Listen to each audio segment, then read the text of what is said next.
And just like that, I am live. No intro videos or anything like that. It just starts. That's what happens here on the Football Flex. Hope everybody's doing good. Welcome back to the channel. Welcome back to the show. Be sure to smash a like on the like button. Be sure to subscribe. We are here today for Manchester City versus Tottenham Hotspur. Yes, indeed we are.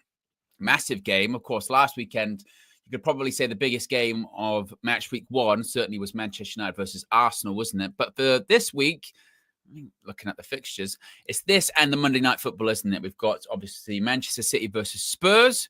A new look Manchester City, a new look Spurs, to be fair, but a new look Manchester City, a lot of expectation from City this season. Of course, they had a terrible season last year. They were miles off it. Even Pep Guardiola said, well, if it was a different chairman and different chief executive, maybe it would have been sacked. Now, after last week's opening weekend victory over Wolves, everyone's like, City's back. All of their issues are resolved. Pep's back and City are going to win the league again. That's what's going to happen. Meanwhile, Spurs, of course, after last season's absolutely dreadful domestic campaign, not European campaign. Of course, they won the Europa League. They're in the Champions League this season. Ange Postecoglou is gone. And Thomas Frank, in the two games we've seen of Spurs this season so far, of course, in the Super Cup against PSG, which we saw Spurs be very Spursy still and surrender a 2-goal lead against PSG and lose the European Super Cup, they have been impressive. Last week, got off to a very comfortable victory as well, scoring a lot of goals.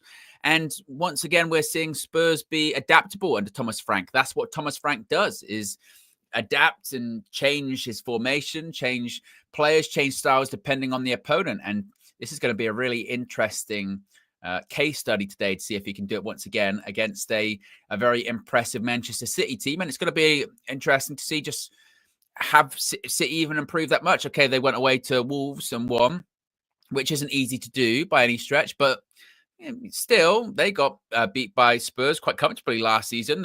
Pep Guardiola struggled a lot against Spurs in recent years, but he struggled a lot against Ange in recent years.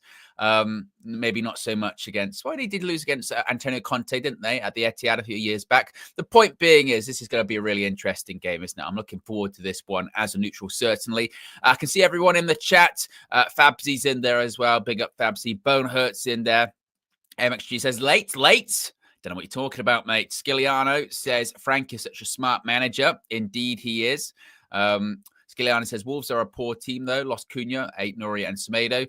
Yeah, it's going to be interesting to see, again, how well they do this season. We're still at that very early stage, and there's still a lot of questions. We're still at that starting part of the season whereby every team on paper, looks like they've improved or got dramatically worse, but we don't really know how it's going to play out. So you're thinking, obviously, with the Eze stuff, they speak people, Arsenal now want to watch. They've got Eze in there, and Gyökeres, he struggled last weekend, but they've got a striker, and they've still got Bukayo Saka, and they've got Odegaard, and their defense is really good. They're going to be great. And then you never know with football. In 6 months' time, 9 months' time, 12 months' time, suddenly the discussion can still be, they need like 3 or 4 players, or they need 3 or 4 players. We saw last season with Liverpool, they only made one signing in the summer transfer window, Federico Chiesa. And it was a sort of suggestion of they haven't done a lot. And they need more players. A few months into the season, it's like, well, they're the best team in the league. And how many more players do they need? Well, they went and bought them. So it's always interesting, the sort of team on paper, how well people think teams are going to do versus how well they actually do. We're still very much in that phase right now. In terms of team news, I can get that up on the screen for you. As you can see right there, Pep Guardiola has gone with James Trafford in goal. So much discussion at the moment, isn't there, about goalkeepers at Manchester City. Is Gigi Donnarumma going to be coming in? Ederson, he's been named on the bench today for Manchester City. So he is back in the squad. He wasn't in the squad at all, was he, last week? Ederson is in the squad today. So there is still this sort of feeling of it still could be a little bit up in the air as to what or how well he does. In terms of getting a move away. So we'll see about that. But James Trafford played very well last week, was very impressed by him. He's back at the Etihad today. Back four of Aït-Nouri, of course, summer signing. You've got Ruben Dias, John Stones, and Rico Lewis. Rico Lewis played very well last week too. You've got, obviously, Reinders. So many people talking about Reinders after his really impressive performance last week against Wolves. Of course, he was getting assists. He was getting goals. He's sort of being earmarked as he's the replacement for Gundogan that they never really got. He's going to be the one in this team that's going to be creating. Of course, Kevin De Bruyne now out of the team, and over the last couple of seasons had a lot of injuries too. So he was in and out. He's in and out, but there's huge quality there, no doubt about it. With Reinders, I think that sometimes people overlook the fact that they sort of go, "Oh, good young player." You know, Tijani Reinders is 27 years old. He turned 27 over the summer. The expectation with him is that he comes in and he starts performing straight away. It's not a similar case to someone like Ryan Cherki, who's coming today. Of course, he came off the bench and scored last week. Cherki's a much younger player. Cherki's 22. He turned 22 over the summer, just like a week or so ago. So he's going to be in that City team for quite some time. Reinders is an experienced player, as I said, 27 years old, still has got many good years ahead of him, but he should be ready to go right now. So he's in there alongside Gonzalez. Rodri is back on the bench today. Of course, he did have an injury setback. And then you've got Omar Marmoush and, of course, Erling Haaland up front. Haaland, once again, getting his customary opening weekend goal. He scored every opening weekend for Manchester City whilst he's been a City player. Meanwhile, for Spurs, they've shifted once again to another formation. They did the back 3/back 5 against PSG. Worked really well for them. But Thomas Frank has switched systems, switched formations, which is entirely normal for him. This is what he does. He is very much, you want to talk about someone's philosophy and style. Whilst other managers and coaches have set styles, it's the complete opposite, really, of Ange Postecoglou. Ange Postecoglou's philosophy and style was that he's got one way of playing. We play this way. That's what we're going to do. It doesn't matter if we're playing top of the league, bottom of the league, if we're playing champions of Europe or team in the conference. We're playing the exact same formation and that exact same philosophy. Thomas Frank's entirely the opposite. His point of view is, it depends on the players I've got at my disposal, and it also depends on the opponent, which is what is the best formation, what is the best lineup to beat our opponent, what are our opponent's strengths and weaknesses. I will pick a selection and a formation that extenuates the positives and hides the negatives and exploits the weaknesses of this team that they are playing. So today, Thomas Frank's gone with a 4-3-3, a back four. He's gone with Porro, Romero, Van de Ven, and Jed Spence. Of course, Spence recently signing a brand new contract with Spurs. A midfield three of Sarr, Palhinha, and Bentancur. A lot of people looking at Palhinha to say that he's going to be a real key figure today for Spurs if they are going to get something from the Etihad. Then a front three of Brennan Johnson, Mohamed Kudus, and Richarlison. It's been a very busy and eventful week, shall we say, for Tottenham Hotspur, hasn't it? I mean, obviously, there was all the stuff about Eberechi Eze, that deal falling through. It's not the first transfer to fall through this summer. Morgan Gibbs-White at one point looked like he was going to Spurs, even got a here we go. Didn't happen. And now many people, Spurs fans certainly, looking at Daniel Levy to say, a few days left of the window, what are you going to do? Are you going to secure a signing? Be sure to smash a like on the like button. Be sure to subscribe as well. Ridwan says in the chat, Man City versus Tottenham all-time record is Man City 69 wins, Tottenham 68 wins, 37 draws. Ridwan with the stats there. Appreciate you. So Bonehurt says, I went for Chelsea on my final one standing, Owen.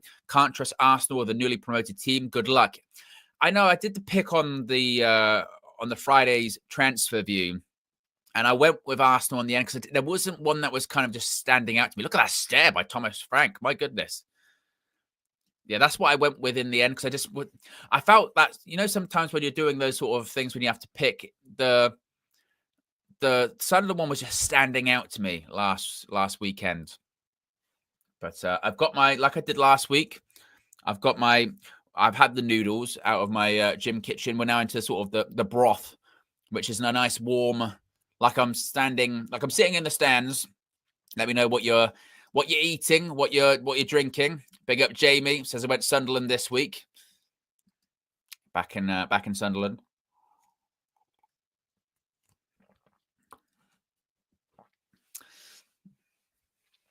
Ridwan says, why is he staring like that? He was embracing his inner Mick McCarthy, wasn't he? For a second there. Skiliano, nothing like soup on a warm summer's day. It's not as warm for me. What is it? It's 18 for me, but usually where I am, it's not super, super warm.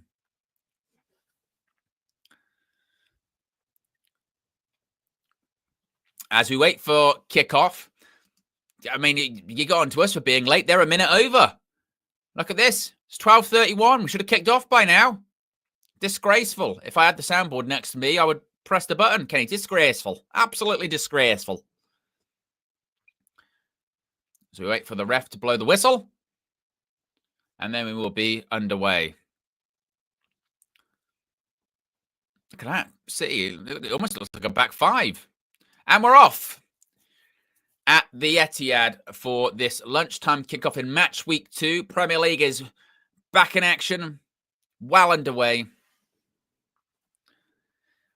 Fabsy says, still having my morning protein shake, Owen. Hey, got to get the protein in. I've definitely turned into much more of an early riser as I'm getting older, which I like. I like having productive mornings. I tell you what, already here comes City. Erling Haaland. He was aiming to put in Marmoush, and Vicario passes it to Romero. Was linked with a summer move away, but he's not going anywhere. New contract was announced for him this week as well, I believe, wasn't it, Romero? Bonehurt says, craving a cheese and onion sarnie. Oh, Bonehurt. I mean, it's not for me. I don't mind a cheese sandwich if the cheese is melted. I'm not a fan of sort of hard cheese. I mean, it depends. But definitely not onions. I like cheese and onion crisps. Not a big onion man. Jamie Season says, I see some empty seats. Well, do we pretend to be surprised? No. It's Ruben Diaz. Rico Lewis. Cherky. Oof. Was aiming for Haaland, but didn't work out there. Hyper Shane says, Owen, who did you pick for your last man standing this week? I went with Arsenal. This week. Bit of a safe one. It's John Stones, Gonzalez, to Ruben Diaz, the City captain today, because Bernardo Silva is on the bench. It's Rico Lewis, who I feel like for a hot second was linked with a move away from City, unless I'm mistaken, but he's going to be sticking around. Did he sign a new contract too? Skilliano says, cheese and onion sandwich is not my thing, nor are cheese and onion crisps. I'm all about salt and vinegar. I don't mind salt and vinegar, but it depends how harsh the vinegar flavor is on the salt and vinegar crisps. You know what I mean?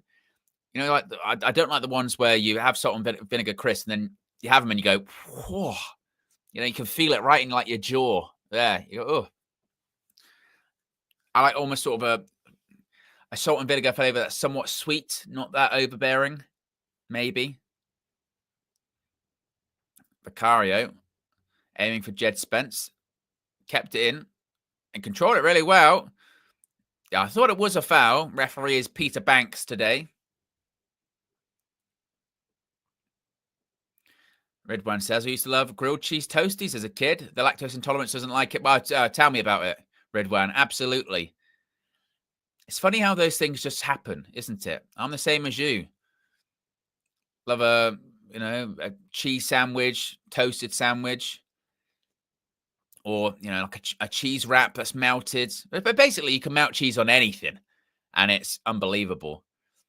But I mentioned as I get older, I'm more of an early riser. Apparently, as I get older, with every year that goes by, my body tells me maybe not so much cheese and definitely no milk.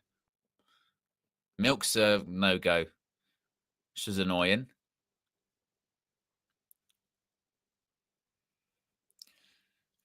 Do you get salt and vinegar on your chip shop chips? Absolutely.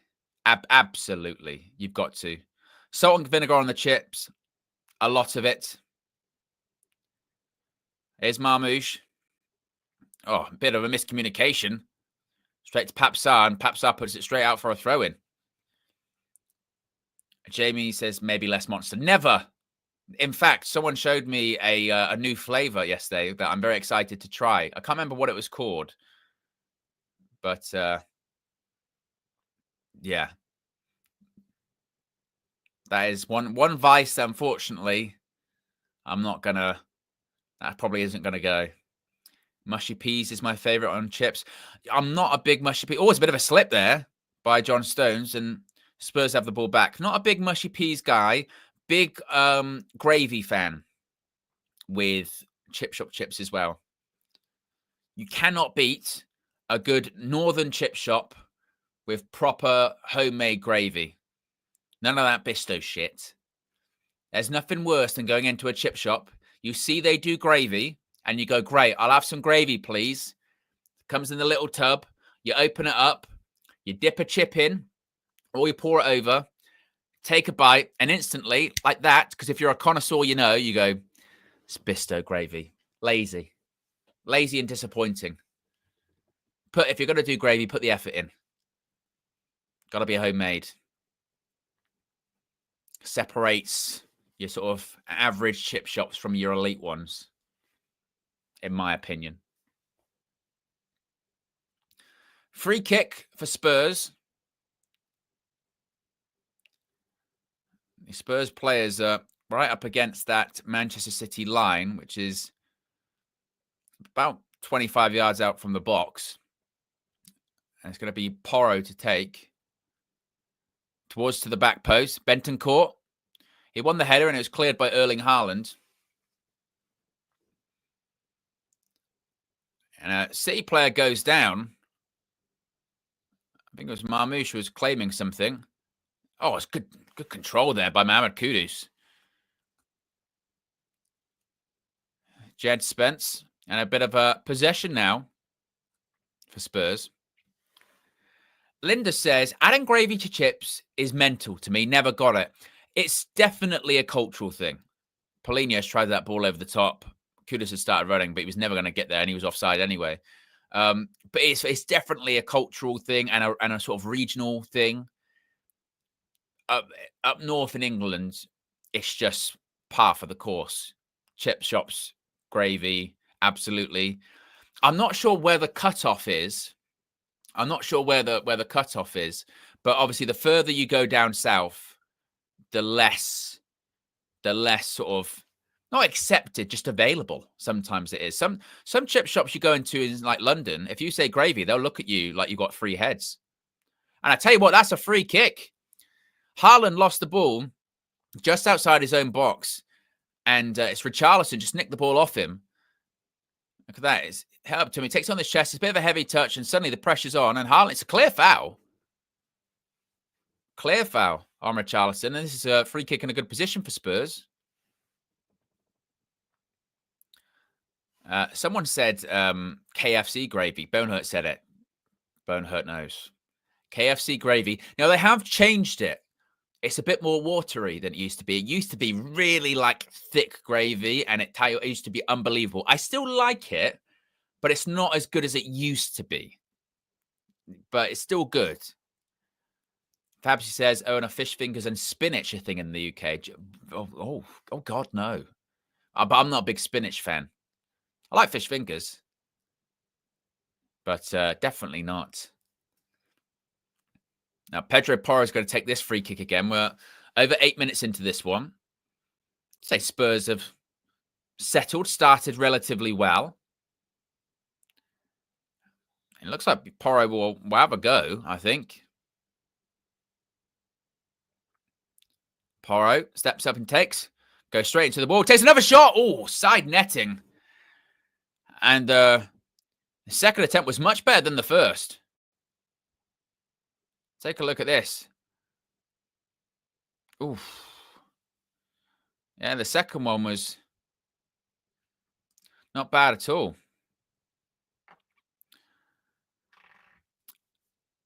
Someone said, Sciliano, I like, is it poutine? Is how you say it?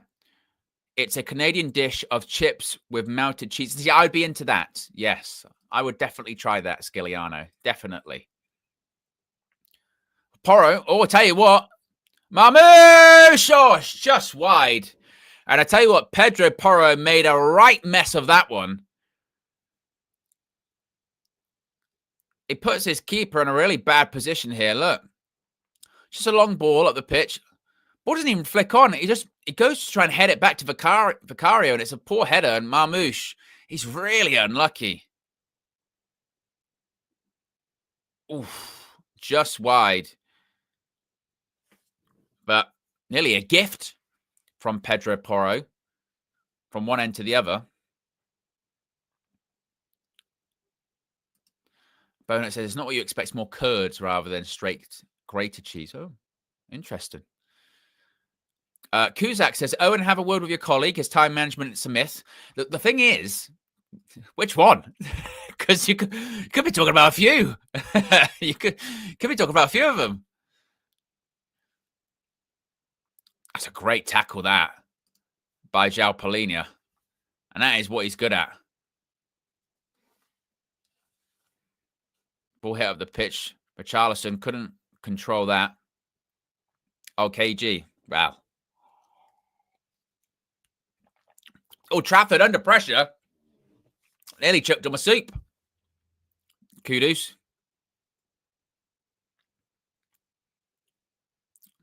Ball in by Kudus, but no one's going to be there. Let me turn that on.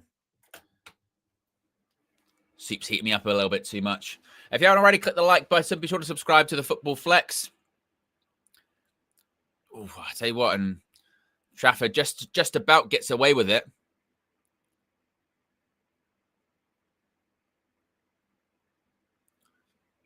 And interestingly, you can just see, actually, we can get this back up on the screen here, that Opta have just changed City's formation to a 4-4-1, or 4-1-4-1, excuse me, which is interesting. We've got those stats we can get to at any point. And Palhinha, unbelievable press.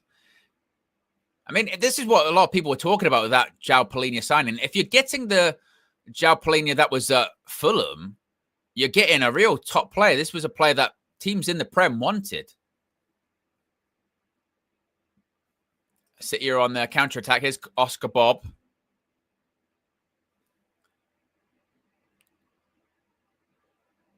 Back with Nico Gonzalez. Reinders. Marmoush. Oh, he's done well. Oof. He beat Pedro Porro there. But Vicario was out. But I tell you what, that turn by Omar Marmoush was absolutely electric indeed. Ali McCoy saying it on commentary. And Vicario does very well. Ruben Dias. Ball over top. It's not going to anyone. Of course, we'll have live statistics as well that we can mention at any point during the stream. Bonehurt says, game days seem to come around so fast last season. Now I actually want to watch United. It feels like Fuking forever. I know what you mean. I'm excited about the game tomorrow. I very much am.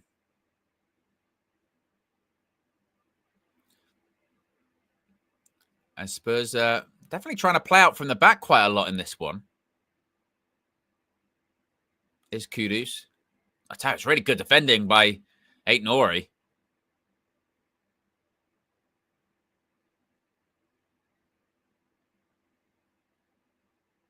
Here's Bentancur.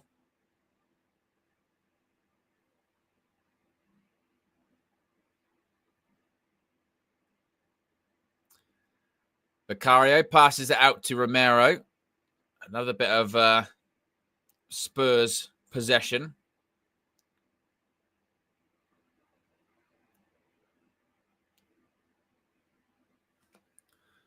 As ball pass back to Vicario. Redwan says, João Pedro got me 30 points on FPL as the captain. Huge figures. That game last night, I was doing a watch along for SmackDown on my channel, and I had the two screens going. I obviously had the Netflix going, and I had the game up on Sky Sports. It was offside. It was a good ball play forward there for Sarr, but he was offside. Yeah, I had two screens going up, And I saw obviously the first goal from Paquetá, brilliant goal. And then I just kept seeing goal after goal after goal, and West Ham was shocking. And it's you know what it is? It's remarkable to sort of suggest, isn't it, that like after 2 games in a Premier League season, Graham Potter probably could get sacked. But you think West Ham they would be justified, wouldn't they? Because they were so poor, and it's not just like he's had 2 games at all at West Ham. He came in last season and he did nothing. Like he did nothing of real substance last season. Yeah, we lost to West Ham at Old Trafford, but Manchester United shit, or were last year, certainly were rubbish. We played them in pre-season, we beat them, and we saw that actually we're improving. West Ham are just staying the same or regressing. So I think they would be wise to pull the plug pretty quickly, because they haven't improved at all under Graham Potter. There's been no improvement of substance, and they said it after those. I mean, look, you can lose if you lost to Chelsea, but you beat Sunderland. That's one thing, but they weren't that good against Sunderland. They conceded 3 goals. Last night they conceded, was it 5? They've conceded 8 goals in 2 matches, and the goal that they scored was a screamer. Apart from that, they've offered nothing of substance.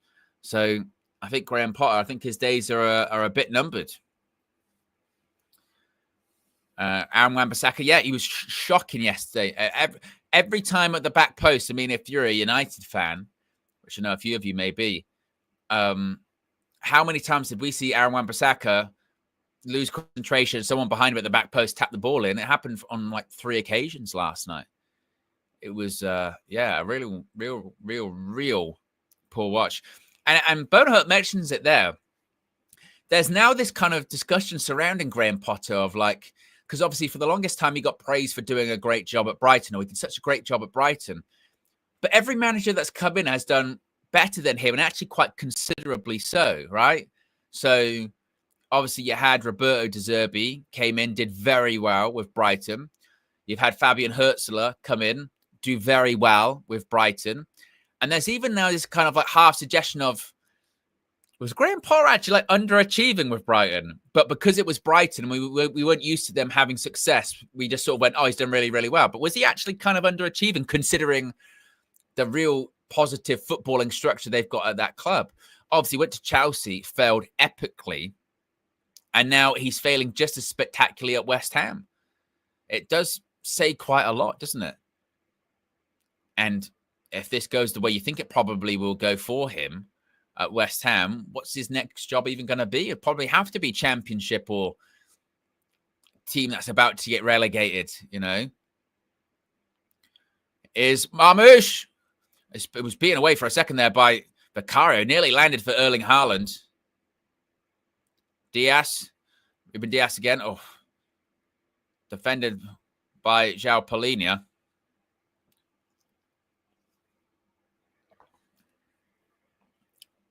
Samuel Brown says they aren't good at anything, even set pieces. Well, I also do say that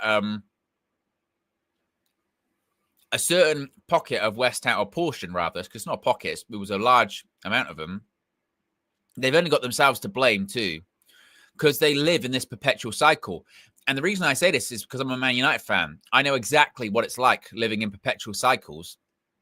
But they gave so much shit to David Moyes towards the end of, no, old-fashioned football, and no, we're West Ham, we should be doing more, which, again, is just not accurate. Oh, here's Reinders, traveling with the ball, Reinders. And he just played it straight at Christian Romero. But they got in this mindset of, we're West Ham, we should be playing a certain style of football. You just want a European trophy. With David Moyes, you were consistently competing in European competitions, pushing for top 4 positions as well under David Moyes, but competing for top 6, top 5 spots on a yearly basis. Yeah, you have a couple of bad seasons here and there, but more often than not, up at the higher end of the table. Again, winning a European trophy. And they criticised him for it. Boring. No, he's too old school, dinosaur. Then he leaves, just like they always do. They get rid of the old school dinosaur manager, and then they get someone that's a bit fancier in. They do shit, and then they panic. It happens all the time. And again, but what I won't say is that's not to paint the entire West Ham fan base with that brush, because in fairness, there were a lot of West Ham fans that did give a lot of vocal support for David Moyes and kind of said that, no, he was treated wrong. He should have been given whatever he wanted. He won us a European trophy. So there is some that are very frustrated with that because they did indeed see it coming. Nearly 20 minutes gone, still 0-0. Ridwan says, remember when Potter was heavily linked to us? Thank God that didn't happen. And thank God UEFA blocked the Todibo move. We ended up with two better defenders and Delict and Yoro. I know. That's one of those ones. With the Todibo one, again, that's one of those ones where football scholars, because Riders outside of the boot, too far ahead of everyone. Haaland didn't even make the run. But, yeah, with the Todibo ones, they were trying to tell us that we were getting a Raphael Varane regen just because he was tall and came from France. So he was like, we're getting Varane. It was like, and rightfully so, people were like, no, we're not. We're not getting Varane. We're not getting a new version of Varane. What are you talking about? Wow, plays for these, so going to be the next version.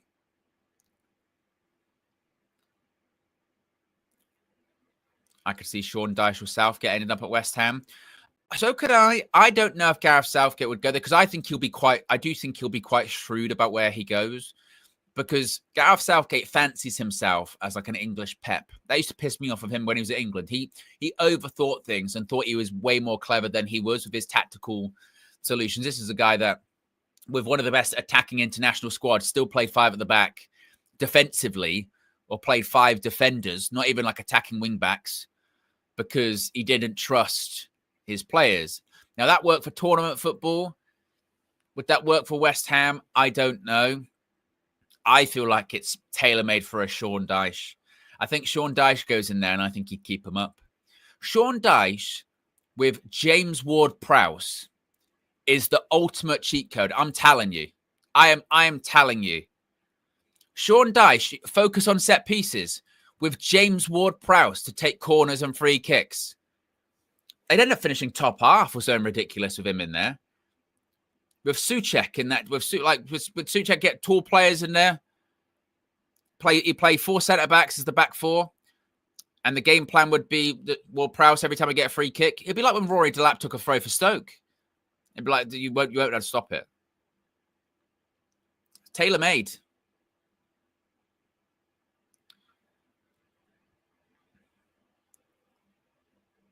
So, Aït-Nouri is coming off and Nathan Ake is coming on. If we just want to look at the stats of this game so far, we can see him right there. As you can see, in terms of XG, City just edging it ahead. City had 3 shots, 1 on target. Spurs 2, 0 on target. A shot apiece inside the box. Touch inside the opposition box, equal. Final third entries, 15-8. So, again, not much in this one just yet. Not much in it, indeed. But this is a bit better from Spurs. Johnson, Spence. He played it back to him and it was just fizzed in too much to him. It was just a bit too much on that one.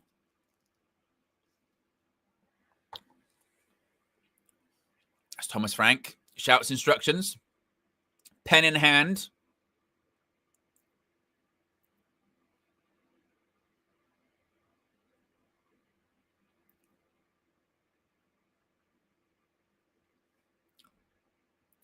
King of the Indies says, I like that stat view. It gives good context. Wow, new innovations. I'm so on United View and on here on the Football Flex. We brought it last week. And it's one of those ones, as I get more used to using it during streams, we'll be able to integrate it better.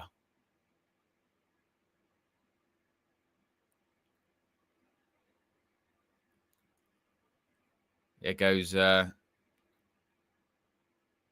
Spence. That's a great ball, that is. Oh, it's a bit too much, but it's unlucky. The idea, and I rate players that are willing to try stuff like that. Some players aren't willing to try it. Some players bottle the crossfield pass. Big up King of the Indies. He's just given me an idea as well.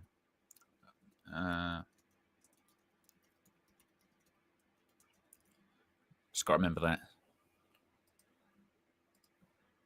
This is why doing these things are good. The chat gives me ideas for the future. Throw into Manchester City. Nearly 25 minutes gone. 0-0. No real chances of substance. Marmoush came closest after that error from Porro. There was a shot that was comfortably saved by Vicario. Here's Spence, who's getting a lot of room down City's right-hand side. Brennan Johnson up against Rico Lewis. That'll be a Spurs throw. Skiliano says, how's Reinders playing in this game? Is he controlling the midfield again? You know what? I think he's been quite quiet, to be honest with you.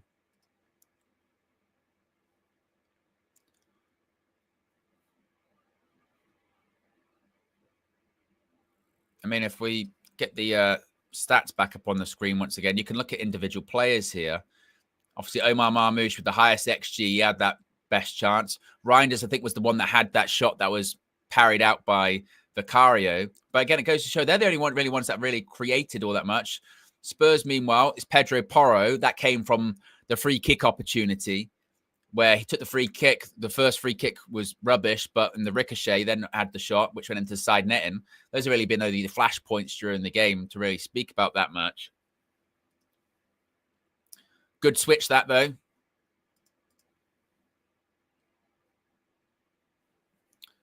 It was a good opportunity that for City, but they didn't make too much about it. As Skiliano says, Frank Boas Reinders locked up. I've gone too early. Yeah, well, yeah. Didn't too badly.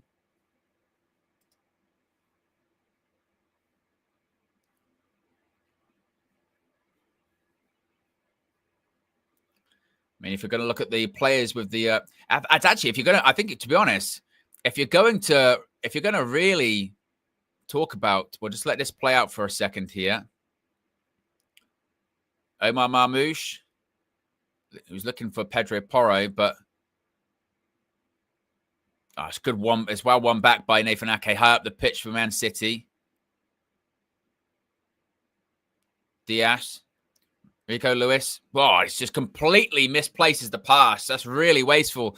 And actually, we were talking about Reinders. Someone asked there in the chat if he's running the game. And if you're just going to look at sort of their overall influence on the game, you can see Reinders here. He's not had the most passes, touches of the ball. You know, his midfield partner, Gonzalez, has had more passes, more touches, more passes, had more accurate passes as well, Reinders. You know, so Gonzalez has actually been more, involved in the game. The two centre-backs for Manchester City have actually had the most involvement. So that goes to show where City have had most of the ball. He's actually been very, very quiet.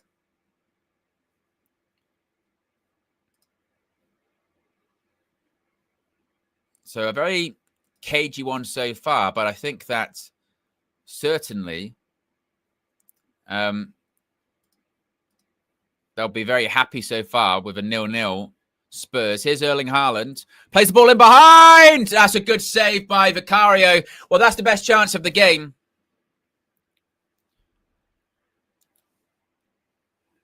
It's real top play by City. The first time they've been able to play the ball in behind. It's a big chance for Manchester City.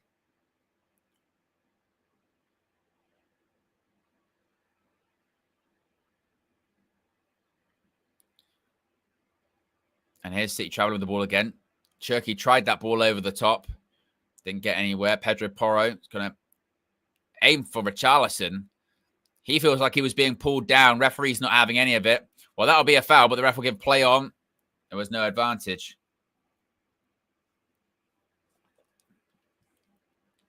But here's the... there's Haaland. Look at that. He just turns, goes, keeps going. Goes away from Polini. He's got 3 black shirts around him. And I tell you what, that play from Haaland is very, very good. He does really well. Because you can't even really fault. You can't even really fault Spurs' press that much there with that. Because you see there's 3 Spurs players all around Haaland. And he actually shows so much strength and speed just to fling them all off. And Vicario makes a really good save, actually, because he makes the space really small for Marmoush very quickly. Marmoush doesn't have a lot to aim at. Oh, here's his free kick taken quickly by City, excuse me.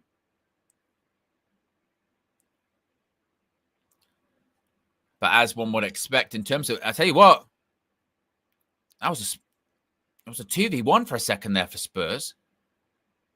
And Kudus, well, the ball nearly ricocheted in the end for Erling Haaland. But you're just starting to feel City just starting to turn the screw a little bit. I feel like Spurs maybe in the last few minutes have just started to get a bit too deep, too early into this half, because there's still a lot of time to go. Still 15 minutes until half time. I don't think you can slip into that mindset of we're going to get completely behind the ball just yet. You've still got to ask some questions of Manchester City. If you stand off too much, if you get too deep, they will punish you. They will find those gaps.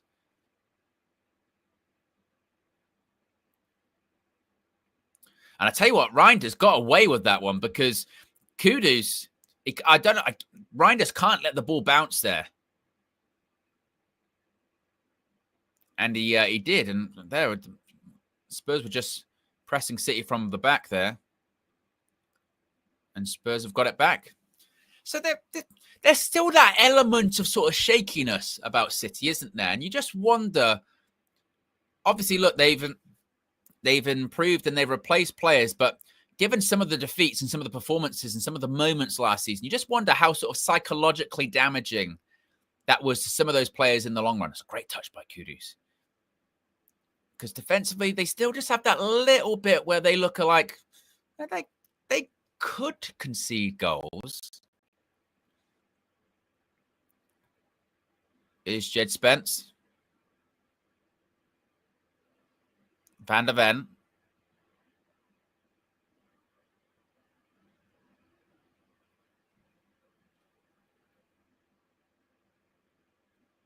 And Spurs with a bit of possession. Oof. I'll tell you what, John Stones does very well. King of the Indies says, it's a new team, they have to find themselves. Well, I think that's the interest around City at the moment, isn't it? Of going, like you said, this is a new Manchester City. I think it's going to be a different style from Pep as well. Football's definitely changing and evolving. I think anyone that goes hyper-focused on possession nowadays is if anything, old-fashioned. I think football's going back to being a bit more direct and a bit more multifaceted. Now, Pep's usually on the cutting edge of finding out wherever football's going. But is he able to adapt to whatever is going to be super successful moving forward? We'll see. Vicario with a ball over the top, and that's a big waste.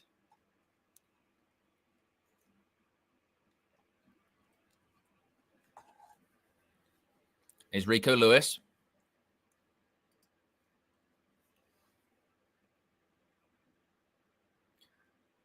But aside from those big couple of chances for City, it's very quiet, as one would expect at the Etihad. That'll be a foul on Rico Lewis. A little bit of a... oh, he kicked the ball. He's going to get booked. I mean, it's just...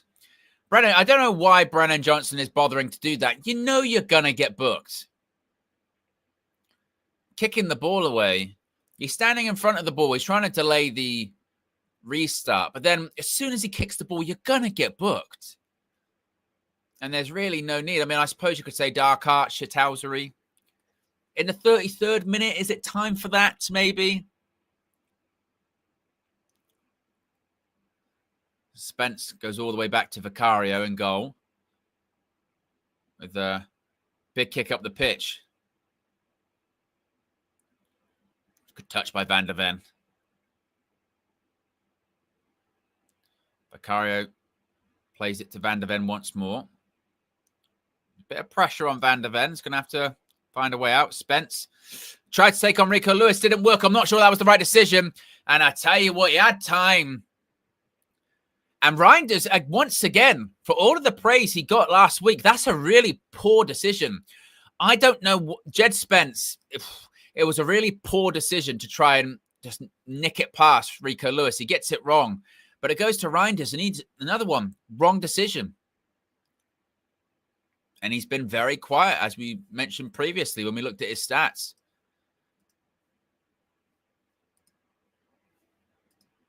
I'll tell you what, this might be something. Richarlison cuts it back. Brennan Johnson! It's 1-0 Spurs! Oh. Offside. They'll check it. They'll check it. And Thomas Frank, he says he applauds it, and he should, because it's a great move. Look at this. Oh, I tell you what, that is very close, because his arm's over, but I think it's up to here, which that you can't score with that. It's very, very close, that one. Right, okay. Semi-automated offside. Let's have a look. I think he's on, you know. I think he's on.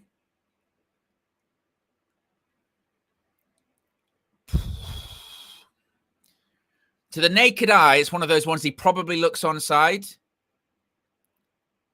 But now it's going to be...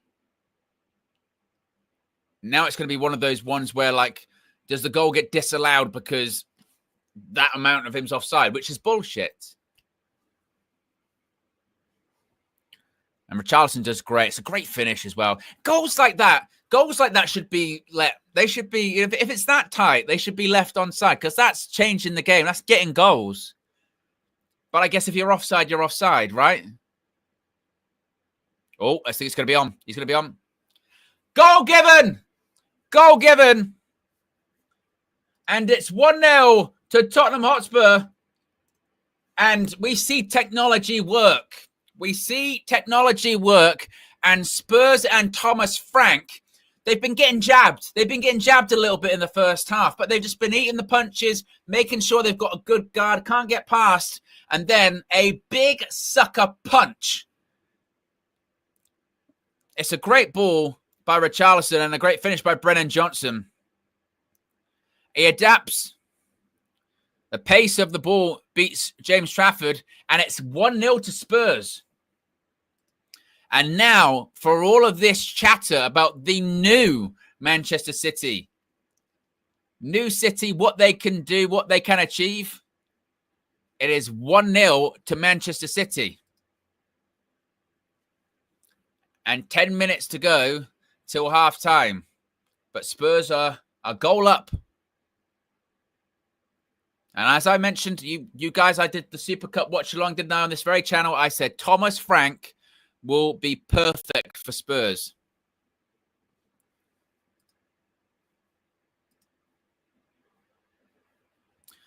They didn't show the semi-automated graphic. They'll show it very shortly.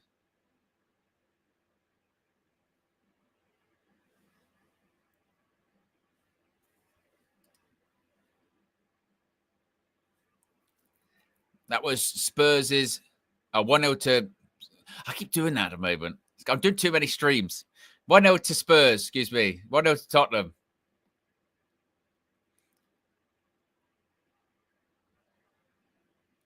But look. It's about adapting. And that's what I told you, that's what Thomas Frank's good at. Very good at adapting.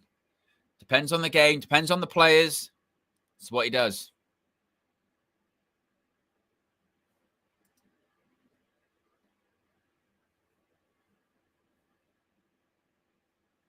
But 1-0 to Tottenham.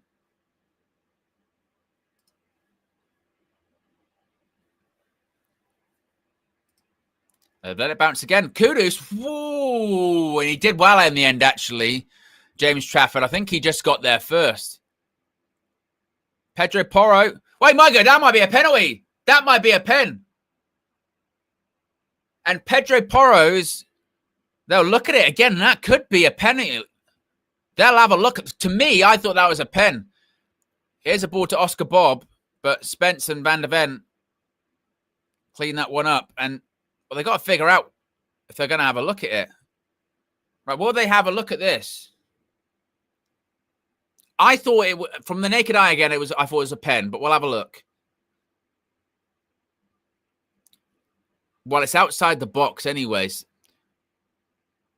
it wouldn't be given. It's a free kick. I mean, it's a foul. That's a foul. It's just it's probably not in the box. Well, I tell you what, that Trafford one.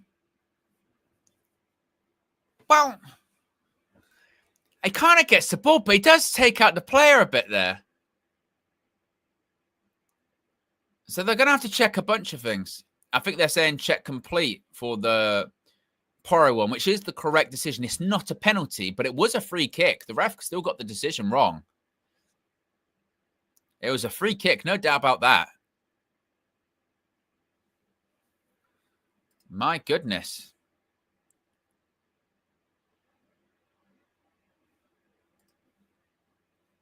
And once again, we can now see these stats of the game now changing. City still edging it on expected shots. The only shot on target has been the goal by Brennan Johnson. In terms of possession, though, City just edging it, but they're not the ones that really matter. If you want to look at individual, performances, you can see Omar Marmoush is definitely the player that's looked the most likely to make something happen for Manchester City in this game. Reinders had that shot, but if you're going to look at, distribution, people were talking about is Reinders running the game. Absolutely not. You're looking at that. Actually, the people that are having the most touches and the most passes are the two centre-backs of Manchester City. Meanwhile, the people that we thought were going to control the game, Tijani Reinders, not doing that. When it comes to Spurs, who's the players that are really getting the most of the ball? Vicario, because he's been just hitting it long over and over and over again.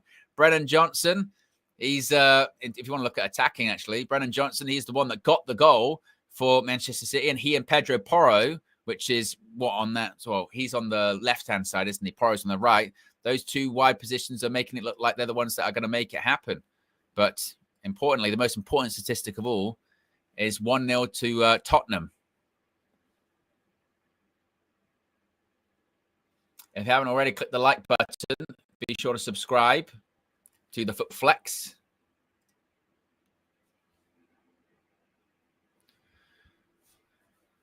I'll tell you what.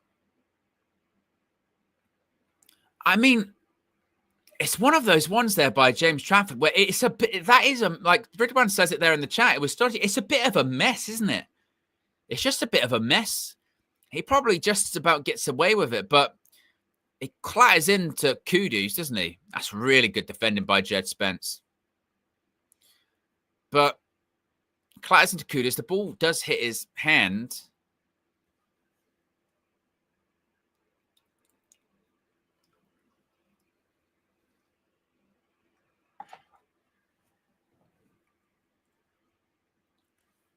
But 1-0 to Spurs, just a few minutes to go to half-time.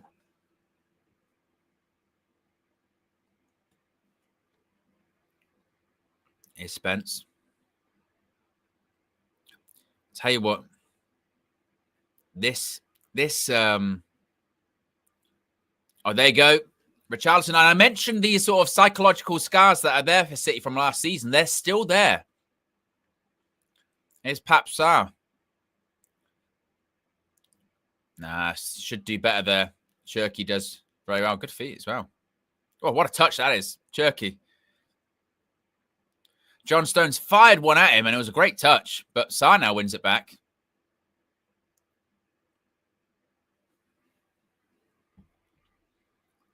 But this game is absolutely there for Spurs. They've got the goal to go ahead. The only thing is, you think that City still do have the gears to go up. They will get opportunities, you feel like. I just don't think Spurs are defensively that enough to not give City chances. So they'll have to look at someone like, Vicario going, can you make a couple of saves? Dig us out of trouble. They've still got your likes of Bernardo Silva and Rodri to come onto the pitch.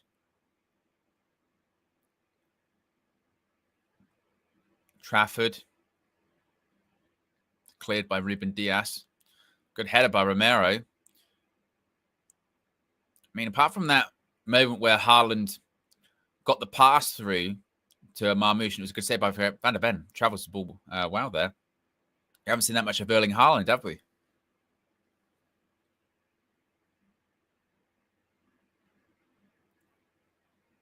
The suggestion is it's going to be 7 additional minutes. Sciliano says Spurs are Spursy, though. This game ain't over till it's over. Absolutely. Like I said, City will get at least a few chances. Polina, ball across goal, headed away by Diaz. Cherky loses it to Papsar. Polina, and that's going to be a corner. And I tell you what, if Spurs can get something from this right on the edge of half-time, they can make it 2 goals to the good. My goodness me. Not that, again, that means much. We've seen Spurs surrender a 2-goal lead as recently as a couple of weeks ago.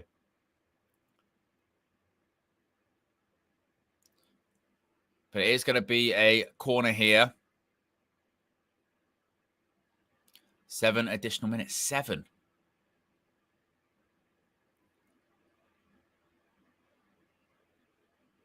It's going to be Kudus. Ref, I tell you what, I was a bit nasty, that one. Because literally, Kudus had started his run-up and he was just about to kick the ball and the ref blew the whistle. But it's really quiet there at the Etihad. You can literally hear these players having their conversations and the referees having the chat.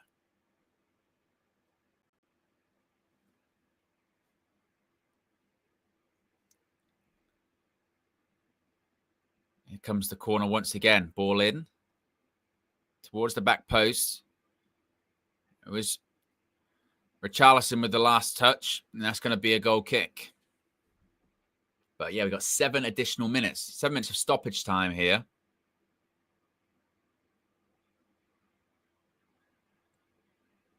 But Thomas Frank will be absolutely thrilled with this first half so far, wouldn't he?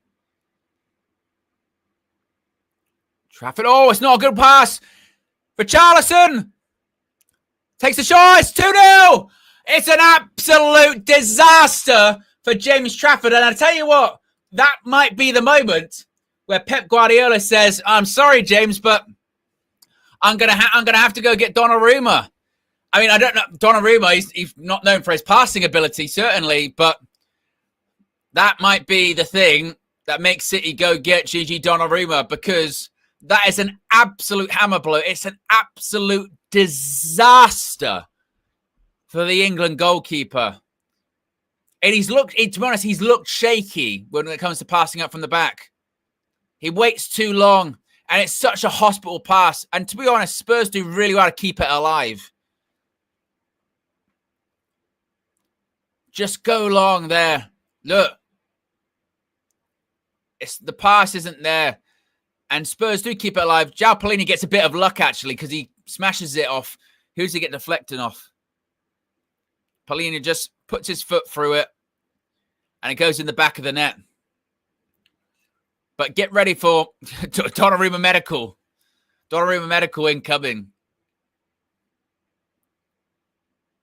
And like I said, he's looked shaky when the ball's been at his feet in this game. And the crowd have felt it. You know, sometimes there's just some fans sitting in the stands or watching at home. You can feel when a player's nervous. You can see and sense a nervy touch. And he's had it a couple of times in this game. And Spurs, they're just good setup. The goal kick's there. They're right on the edge of the box. Ready to press. Look at Phil Foden. Phil Foden's pissing himself. He's laughing. If that happened with a United player, God, Twitter would be in a meltdown. You can't smile. Heaven forbid. Smile. You're losing.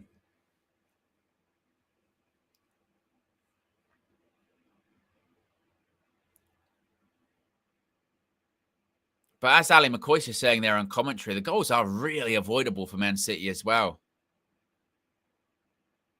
And this screams last season all over again. They need a goal. Like, this screams last season, because last season we saw this happen a couple of times, and then City would just end up losing the game like 4-0 or something ridiculous. Now, the old Manchester City, they could go 2-0 down, but they'd end up winning 3-2, 4-2. We've seen them do it on the last day of the season to win the Premier League a couple of times. Obviously, when they did it against Aston Villa. But is that the Manchester City now? I don't really know.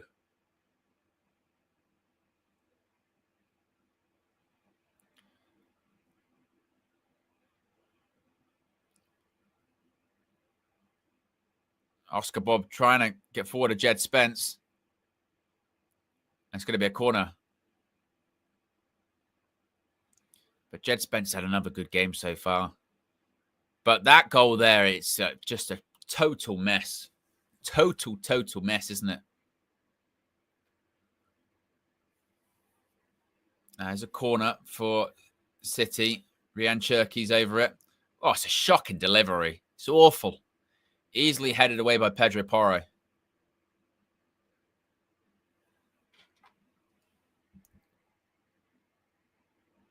And Thomas Frank.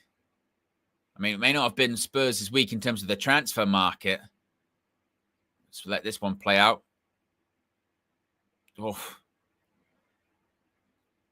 Here's Cherki. Tries the ball towards the back post. Headed away by Paulinho, of course, the goal scorer. And Paulinho does well again.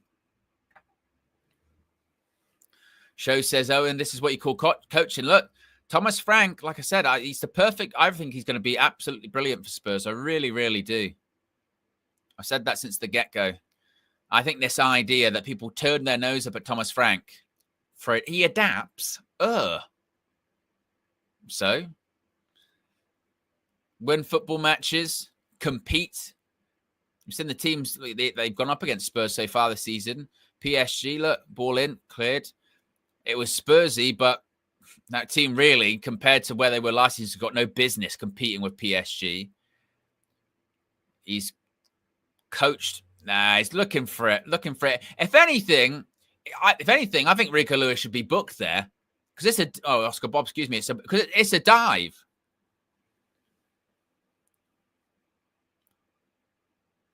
Here's Cherki once more. Step over. Left foot. Ball in the box. That's a miss. Gilt edge. He has to score. That is a massive chance. Ryan Cherki, brilliant, by the way. Brilliant. Great feet. Puts the ball in. He's got to score. He gets that all wrong. Ryan Cherki with a brilliant bit of play. Step over, ball in, 6-yard box, in between the posts. He gets it all wrong. Massive chance.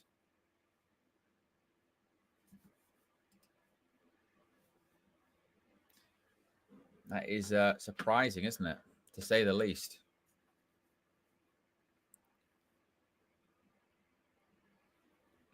And that is half-time, folks.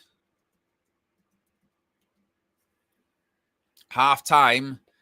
And it's 2-0 to Tottenham Hotspur. 2-0.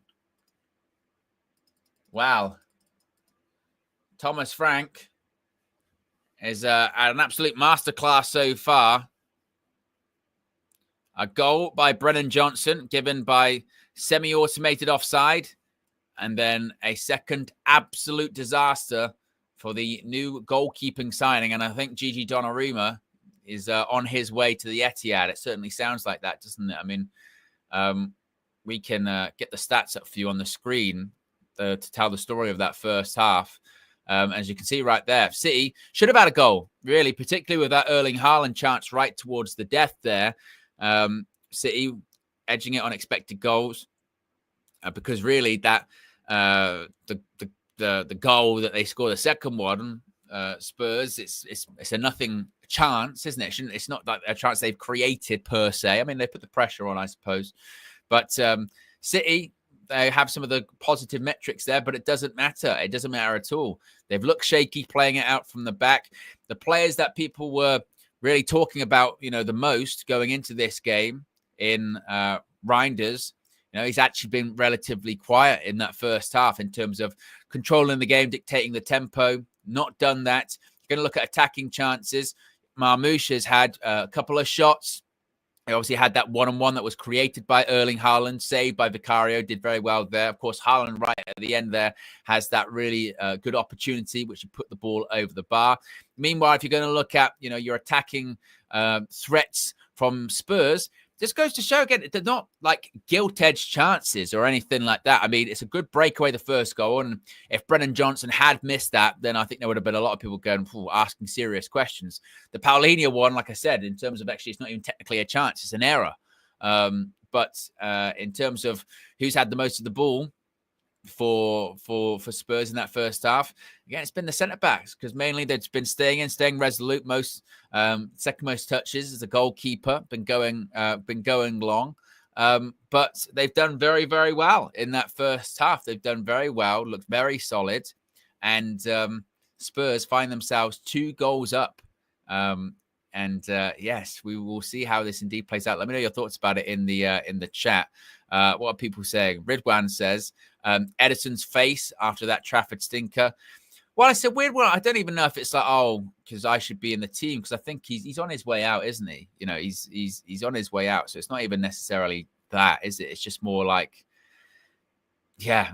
But the only thing you would say with Donnarumma is this idea, wow, that wouldn't happen with Donnarumma. A goal like that could happen with Donnarumma. He's not known for playing out from the back, but that's why I wasn't too concerned about the idea of having him at United, because Ruben Amorim isn't really asking his goalkeepers to do that much, not as much as Pep. If the goalkeeper can go long, then just go long. Whereas Pep is obviously a bit more focused on playing out from the back, the short goal kick routine and what have you. And Trafford looks uncomfortable. If anything, it does remind you of City pre-Edison, when they had Bravo and goal, just a goalkeeper that would struggle to do it, just couldn't really do it that much. And I did question in that first half, I said, are those sort of psychological scars, if you will, that were there last season, are they still there? Do City have it in them to be able to come back from 2 goals down anymore? Now, I think it'll be an interesting thing to see what happens with Spurs in the second half, with if Spurs indeed do concede a goal like they did against PSG, do they very quickly collapse and concede again quickly? And do they completely, because it's not impossible at all, is it, for Tottenham, because it's the history of the Tottenham, to be 2-2 up at half-time, everyone going, I'll tell you what there, Spurs, City are struggling, Spurs do Thomas Frank amazing, and this game end 5-2. Like, particularly under Ange Postecoglou, I'd have still said to you, City will win this game, and they'll win it quite comfortably. You wouldn't be shocked in the slightest if 55 minutes into the second half, City are 4-2 up or something nuts. That's what Spurs did under Ange Postecoglou. So you can't rule that out, because in the same way that I'm talking about the sort of psychological scars of the City team, are the psychological scars there for this Spurs team. But Premier League's back. Premier League's back indeed. Let me see what it does to the table. Can I get that up as well? I can. Opta points. This is what's just great. I just looking at, so if you're looking at because I've got access now to all of the live in-play Opta stats. So if Opta were judging this in terms of the player of the match at the moment, they'd say João Palhinha would be the player of the match based off these statistics. Next would be Vicario, Brennan Johnson, Omar Marmoush. Would you say that would be accurate if you were to pick a man of the match so far based on the first half? Would you give it to João Palhinha? I mean, obviously he's got the goal, but they're talking about, what's that shot on? Is that shot on target? These stats? Do they not say? But he has been good. He's been, to be fair, he's been much closer to the Fulham João Palhinha in that half, hasn't he? King Indy says, surely Ortega is better. Why start Trafford? Well, there was a suggestion that Ortega could also be on his way out as well, wasn't there? That he possibly could want to leave. So, yes. What can we go to the competition table, see what this does to... So far, you'd have Spurs, top of the league, top of the table, very early days. But if they end up winning this game 2-0, Thomas Frank Spurs, 2 wins out of 2, 5 goals scored, 0 goals conceded. Look, we've seen Spurs win opening games. Remember, famously, they won it again. They won the league in November, didn't they, under Ange? So you can't get too carried away. Certainly can't get too carried away with that. But a very impressive performance so far. Absolutely an impressive performance by Tottenham Hotspur. It's just a question of how are they going to... I hope they don't make the sort of classic error that sometimes I hope they don't make the classic error that sometimes teams make against City when they do go a goal or two ahead at halftime, which is they go, oh, we just got to protect this. And then for the second half, they just get completely behind the ball. Not to say you should go out there and do an opposite like Ange and just overplay and keep, doing stupid risks that will eventually cost you, because that's not wise. But you still need to be actively involved in the game. You can't just, if you invite City to put pressure on you, they will get a goal. I mean, the stat there doesn't lie really about the expected goals. On another day, City could have absolutely had at least a goal. The Marmoush chance, particularly right at the end of the half with Erling Haaland, you can't afford to just invite that pressure on, can you? So they still have to participate, but the more that City have to play and take more risks, absolutely, you could say that Spurs could pick them off on the counter. They've done it so far, so why not? Absolutely. Bonehurt says Spurs are winning the league for Arteta, though. I want to slice that delicious pie. Could you imagine? Someone mentioned about, Ridwan says Everton spent £42 million on 2-goal Dibbling.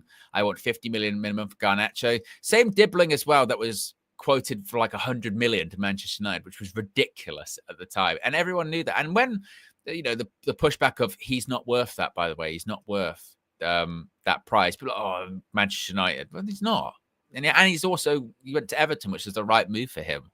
So it's just absolutely ridiculous. I mean, I get the idea, with Southampton, they could say, well, if he potentially could have kept us in the Prem. So if he kept us in the Prem, that would have been worth 100 million or whatever, but it's never worth 100 million. And it's only strengthened, I think, the argument for the money for Garnacho, hasn't it?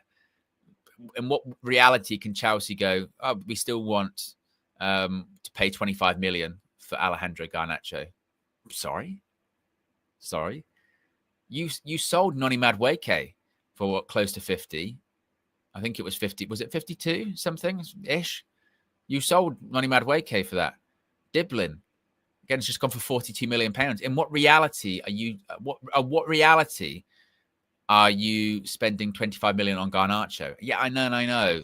We need to sell, and I know he's not going to play for Manchester United again. I totally get that, but there's that, and then there's taking the piss, isn't there?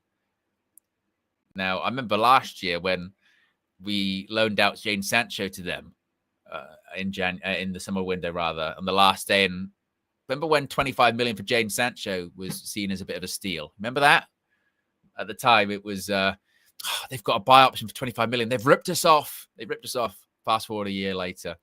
A year can be a very long time in football, can't it? I mean, even a year ago, it was like City, unbeatable. Can't stop them. Now we're like, look at them struggling. Let me know what you're drinking at halftime. I've got a strawberry water on the go. Important to stay hydrated. I've had my soup during the game. Now I'm onto the strawberry water for this lunchtime kickoff here, match week 2.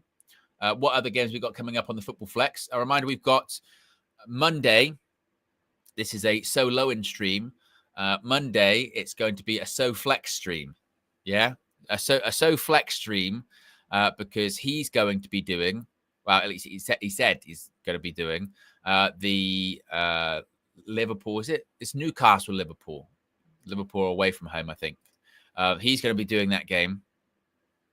So, he's going to be doing that game. So that's going to be happening on Monday. It's an 8 o'clock kickoff.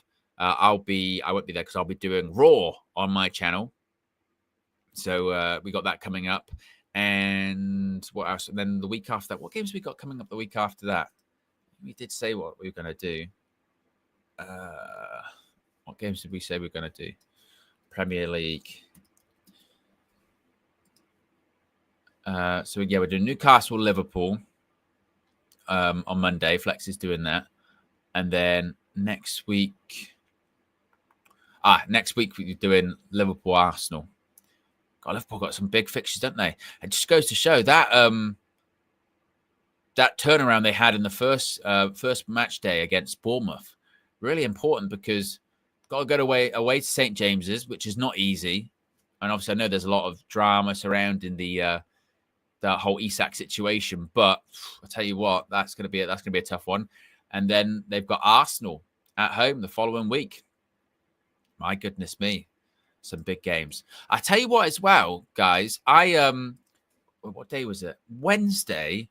I got stung by a wasp on Wednesday, and I don't think I've ever been stung by a wasp before. I've been stung by a bee before, because I was playing football and I fell on it and it stung me. But I got stung by a wasp the other day, and I tell you what, it itches.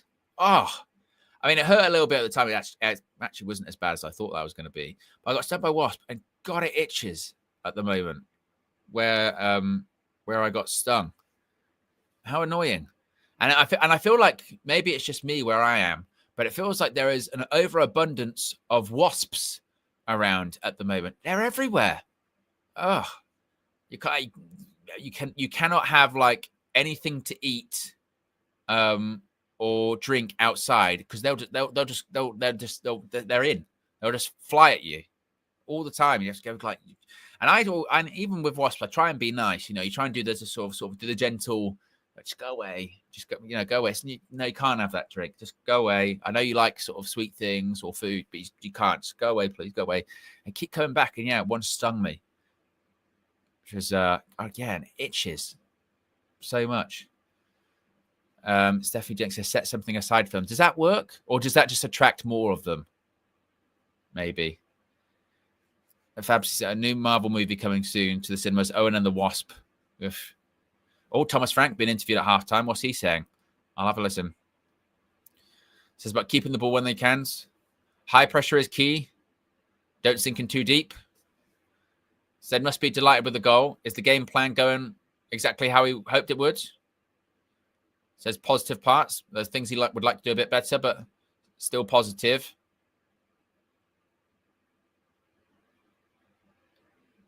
He says it's about us, he says. Says being high pressure where he can and suffer when you need to suffer. I've heard that one before. If you haven't already, click the like button, folks. Be sure to subscribe as well to the Football Flex. As Thomas Frank. Of course, we'll have the stats back up as the game develops. I put the comments on the screen as well, so you can get your comments up on the screen.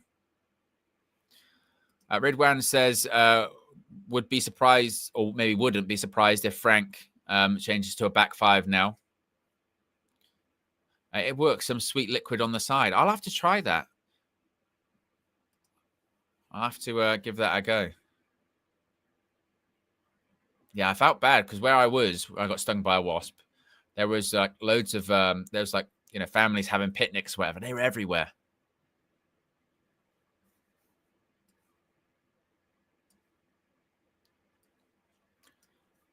Now here comes City again. Now, bear in mind, Manchester City, didn't they get fined last year for purposely, taking too long at half time? You wonder if that happens again. I got stung on the finger here.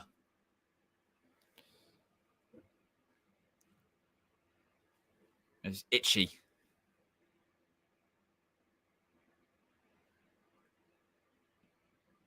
I wasn't at a park. I was actually at a castle.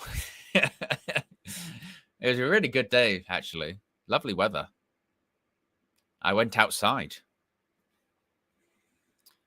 All right, second half is underway here at the Etihad.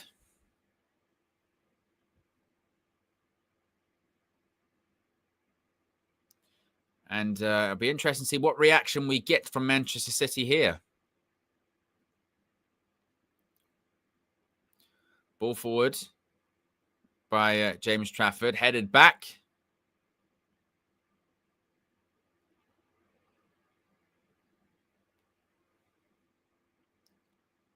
And Spurs have the ball back here. Is Bentancur.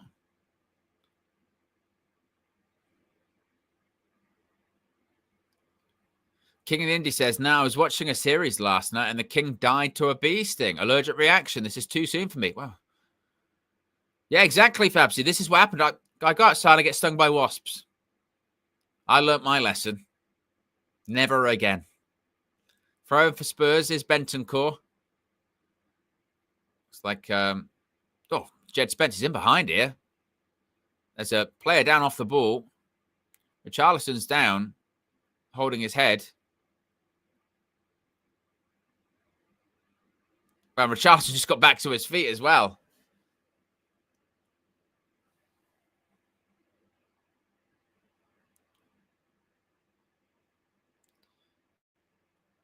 But you wonder how long it will be until Rodri gets on the pitch.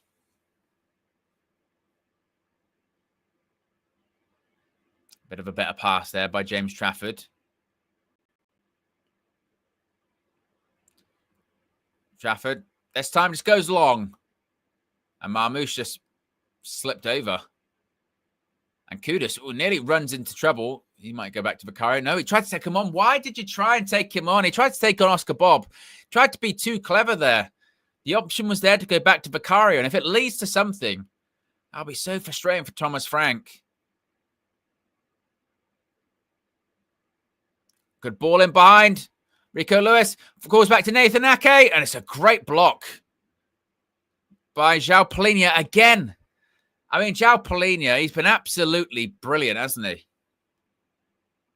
Obviously, he's got his goal, but also as well, he's been just sensational. Blocking everything, interceptions. That could be a real shrewd bit of business by Spurs. Oscar Bob.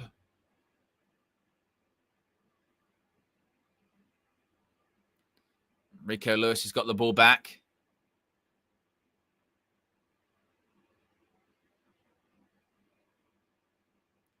Cherky.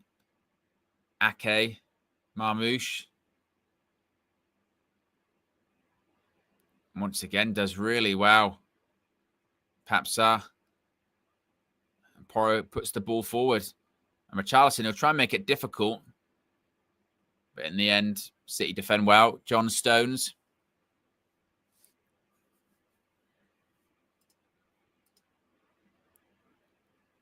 Rico Lewis gives it back to Stones.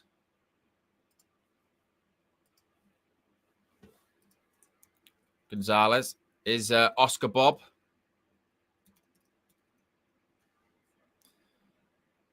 Richarlison. Oh, just tried to make it ahead. Didn't work. Counter-attack might be on.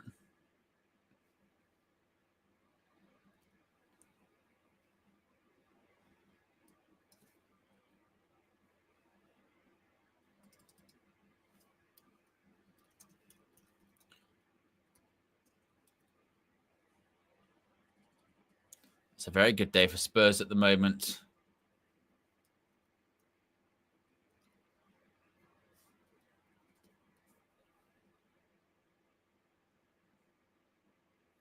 Can't find what I'm looking for on this. That's why I'm confused. Marmoush.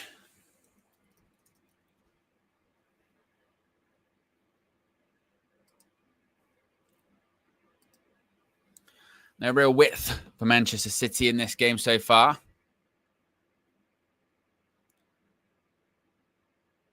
And Spurs still looking comfortable. Again, they've got to not fall into the danger of just completely backing off too quickly. But opportunities will still be there on the counter-attack. James Trafford hoofs the ball forward. Not towards a blue shirt whatsoever. So I don't think Pep will wait very long to make substitutions here because it's not working out, is it?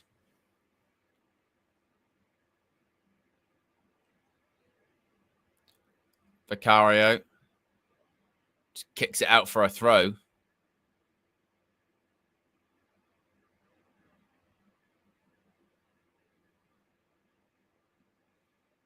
So the likes of Foden, Rodri, Bernardo Silva probably all come on.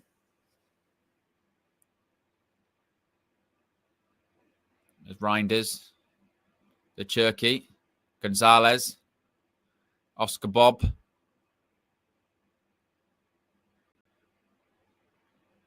Reinders. been really quiet, hasn't he? He's been really quiet. Hasn't been able to do anything of substance. And this is what I was saying earlier on, 27 years old, you're expecting a bit more.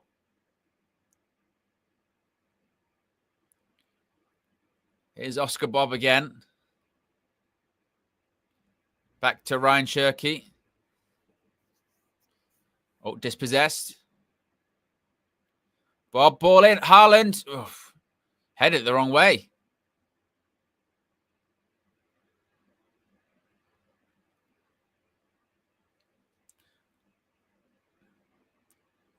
I see having a lot of the ball, but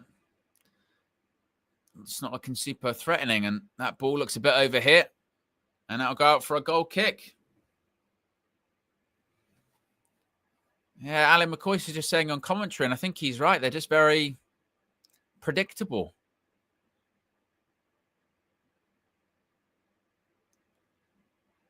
Saying maybe Jeremy Doku comes on.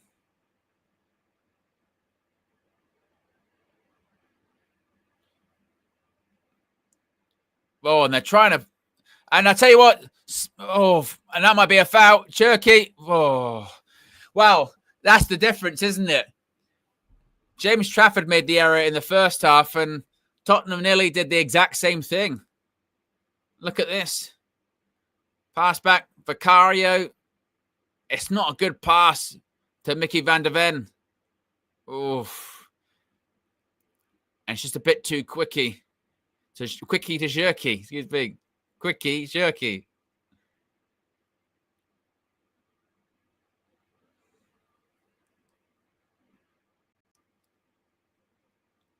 I tell you what, Jed Spence. Rico Lewis. Ball in. Flick on. Yeah, I know, Boneheart. I was waiting for it. Quickly to Shirky, that's going to be a tough one, isn't it? Quickly to Shirky is going to be a tough one this season. That is going to be tough.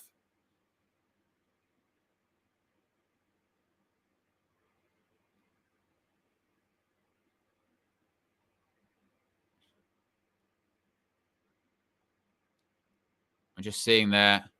Well, I tell you what, that's a foul. That City, I think they should have a penalty. That's a foul on Oscar Bob, That's a penalty. If that's the other way around, yeah, if it happens to me and I'm United, I'm like, I want a pen. That to me is clear as day pen.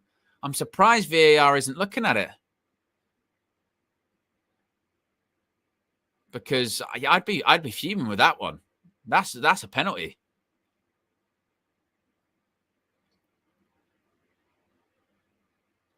Peps says he wants the ball move forward. That was a better kick. It was towards Jeremy Doku. And City win a throw. So substitution's been made. Marmoush and Cherky are off. And on for them is Doku and Bernardo Silva.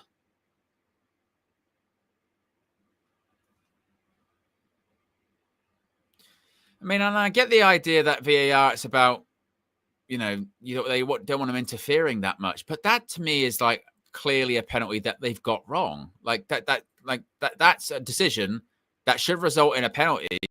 And they're just not looking at it. They're just not bothering to look at it.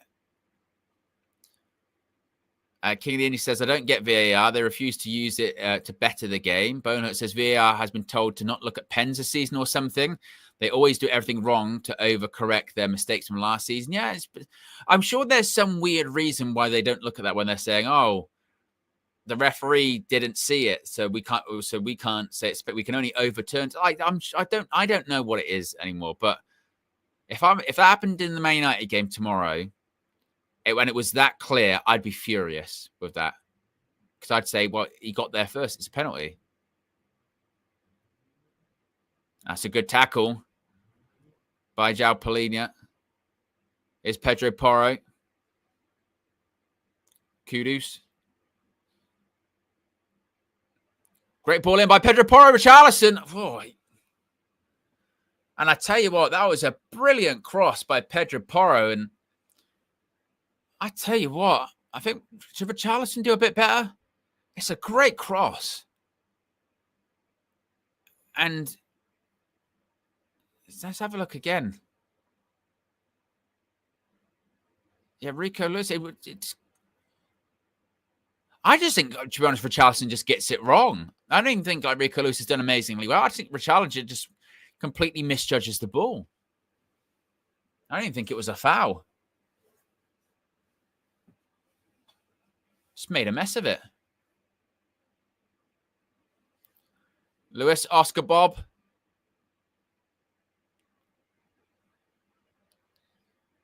Bernardo Silva.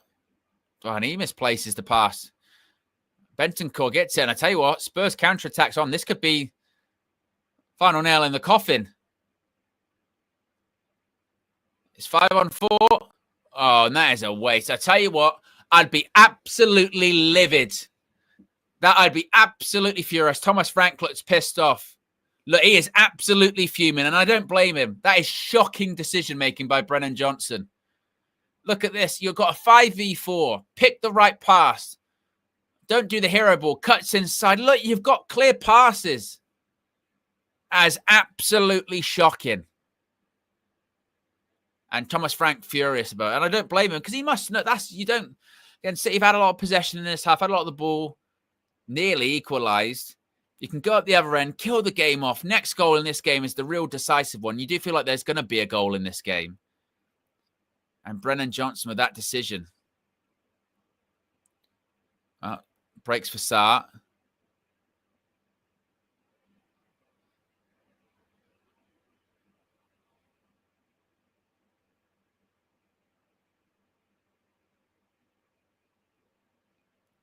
And Spurs now just with a bit of possession. 5 likes away from 70 likes, folks. If you haven't already, click the like button. Be sure to subscribe to the Football Flex. Pedro Porro. Oh, ref's playing on. Good ball. I tell you what, he's in. Oh, it's just a bit of a heavy touch. John Stones just a nudge. But they're nearly in behind again.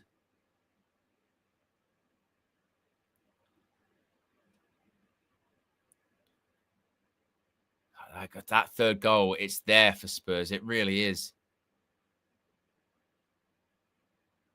Kudus. No, I don't think that's a foul. He was looking for it.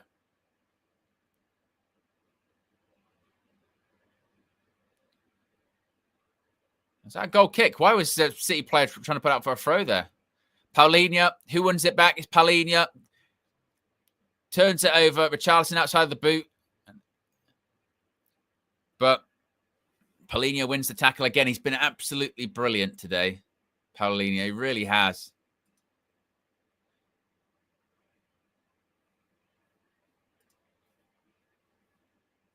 And Pep's, by all accounts, telling his team to be playing better and quicker. Not better, quicker. Obviously. Play better. There you go.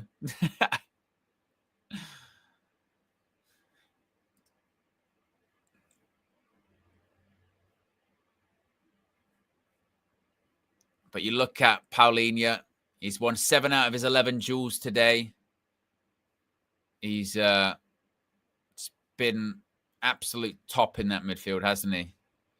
He's made 4 tackles, won 2 of them.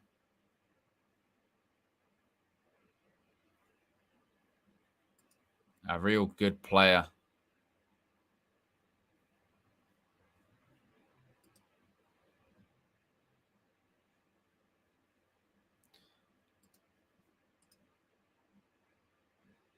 Ball in towards the back post.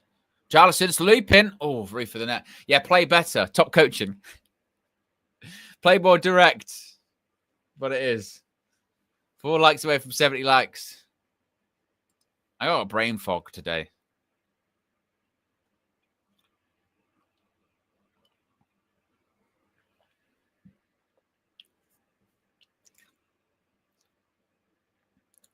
Then once again, City trying to play out from the back. Spurs with the high press, putting it straight out for touch.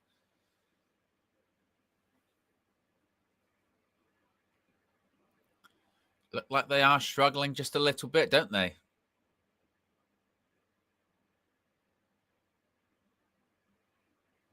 Exactly. It was like one more. Can we? Are we happy? Can we press? Just spoken rhetorical questions. Long throw. Oh, no. Short one by Kudus. Delivers the cross in towards the back post. Richarlison just looped it wide once again. City, at this point, City, they're looking shocking. They really are. They can't play out from the back now because James Trafford can't do it, seems like. Going forward, they just pump the ball forward again. They've got nothing. They've got nothing in wide areas. They are so predictable.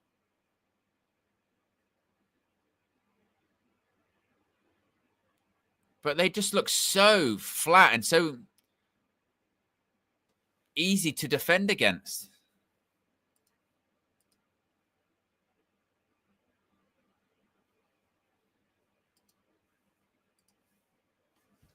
Bernardo Silva to Jeremy Doku. Ake. Yeah, Skilianis, there's no plan B, is there? And Doku, too heavy, goes out for a goal kick. And we're less than 30 minutes left of this one, and City just do not look like scoring at all. And all that City hype in that opening week, as we spoke about, just to be honest, they're really what they were like towards the end of last season. Remember last season, towards the end of it, City did improve and they started winning games again, but they weren't the same City that we had seen the last few seasons. Like you could get at them. They weren't that great. They would concede goals and just didn't look all that. I mean, don't get me wrong, but Richarlison's got to be offside. Don't get me wrong, this is still a City team that will win games this season, but in terms of competing for titles, they're going to have to show a lot more than this. And I think that you can't still look past Pep because he's one of those people that he can find a solution, he can adapt, and he might just do that.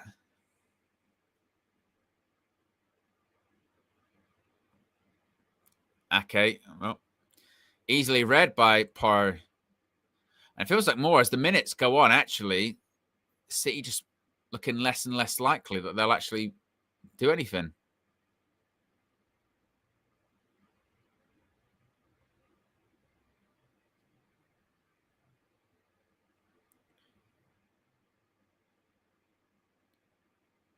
Ake with the throw.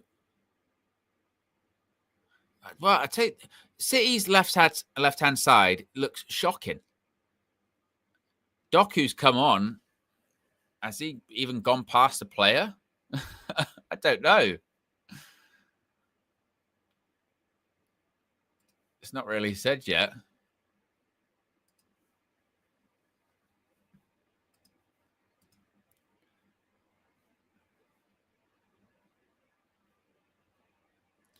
He's not really done anything.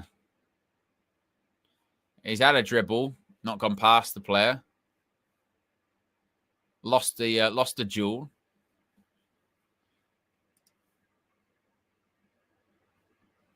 Too far in front of Oscar Bob. Bottle of fizzy pop, exactly, yes.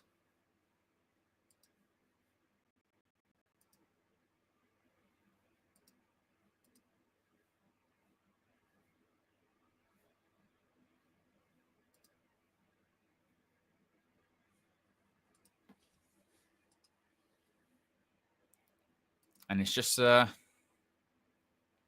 working for City at all, is it? You won't find me complaining too much. 25 minutes left. Is Oscar Bob. Tried to take on Jed Spence. It's going to be a goal kick.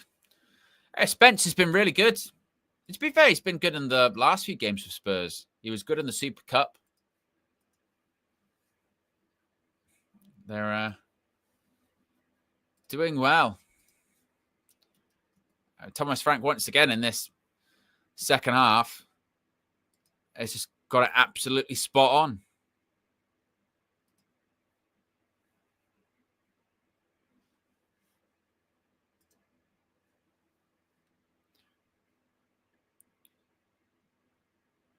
Ball to Haaland. Doku. Bernardo Silva. Great play by Mohamed Kudus. Absolutely fantastic.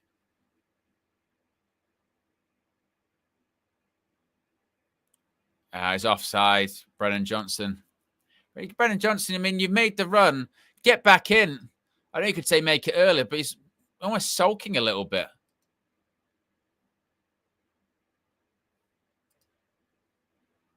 Make it earlier, but now get back in, get back in, get back in.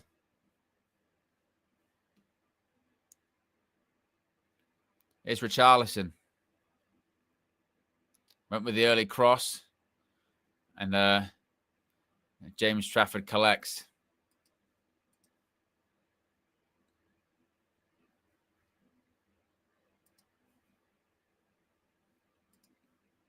Of course, it's not a million miles away from where Man United play Manchester City, isn't it? So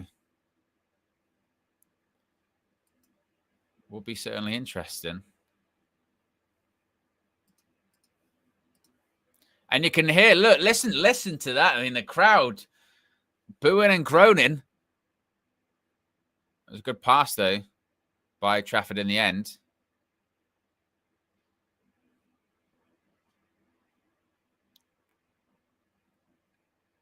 Reinders. Oscar Bob. Oh, it's a great tackle. And they give a foul. I tell you what. He's been booked. I would love to see this back because my initial reaction was it was a good tackle. He's not happy with the decision. Let's have a look. They kissed the ball. Kissed the ball. There was nothing wrong with that. I think my initial reaction was right. There was nothing wrong with that tackle. Takes the ball. It's not a free kick, and it's definitely not a yellow card. Oh my goodness me! Good tackle. Can't we're punishing a little bit of aggressiveness now in football. Game's gone, mate. Game's gone.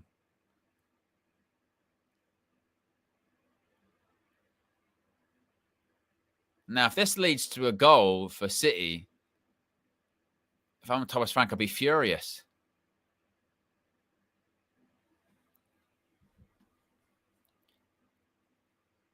Have a look. Bernardo Silva, ball in. I thought it was going in. I think everyone in the Etihad did. Vicario was just sort of running around out of nowhere. I don't know what's going on. Oh, it was actually a Spurs player that flicked it on.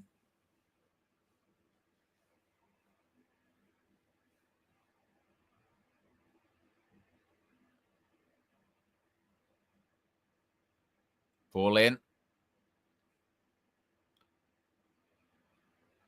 It's another corner, this time off Jed Spence. Can be Reinders again.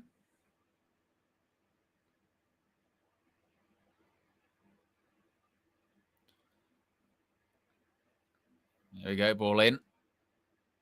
Vicario with the punch. Comes at the edge box and Rico Lewis absolutely smashes it over the bar. Good grief. And it's kicking off. Be good if we could get a camera angle on it. My goodness. There you go. Took a while for it to get there.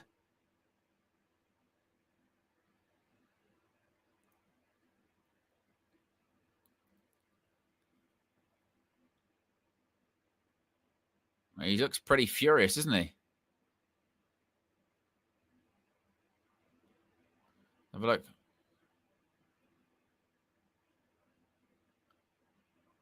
Because they were shoving each other. Oh, my God. There's just no need, is there? There's no need for any of it. You would think that, like, it was going to be, there was something really, really badly said. Why is Richarlison even getting involved in that at all? Just what an angry man. He must be just a really angry guy. I'd say, man, like, therapy's your friend. Like, it's going to be all right. You don't need to get that angry about anything. God, he looks furious all the time.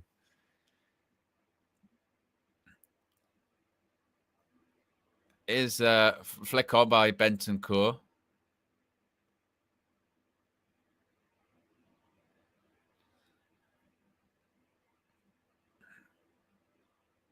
And that's a throw in. They're saying very surprised that Rodri hasn't come on yet. As Ali McCoy says, do you feel like they're just crying out for a change? Rodri keeps having a look down the line. Down the UC Jaskalainen, as KG would say.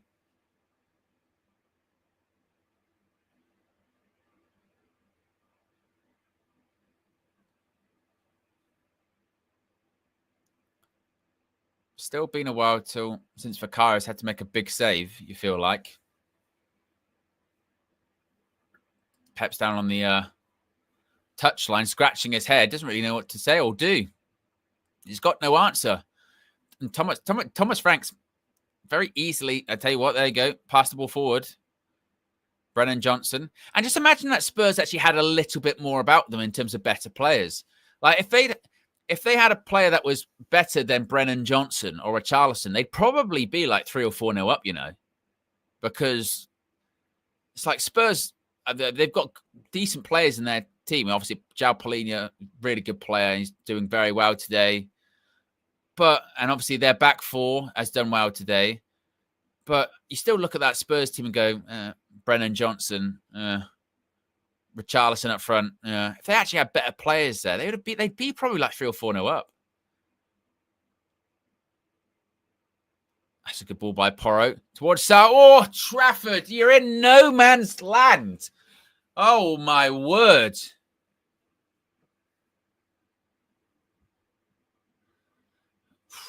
Donnarumma's coming in, isn't he? I think James Trafford, yeah, this chatter about do they even need to get Donnarumma? Yes, they do. Now, Donnarumma's not going to make him score goals, but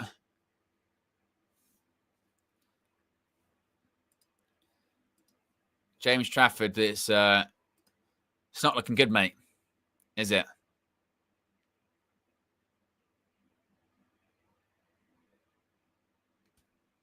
Yeah.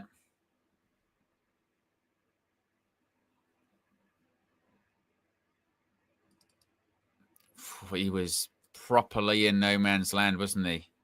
He really, really was.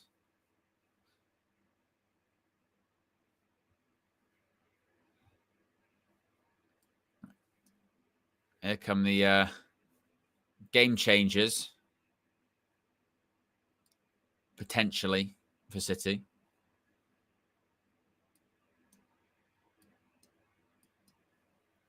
But I don't even know if that's really going to make that much of a difference. They've been so poor.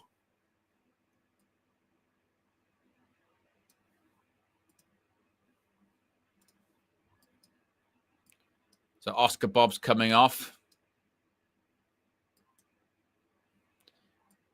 Phil Foden is coming on.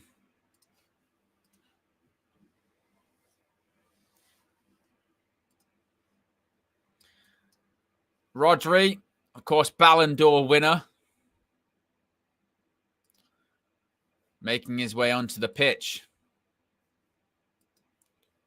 Will it be enough to get anything, really?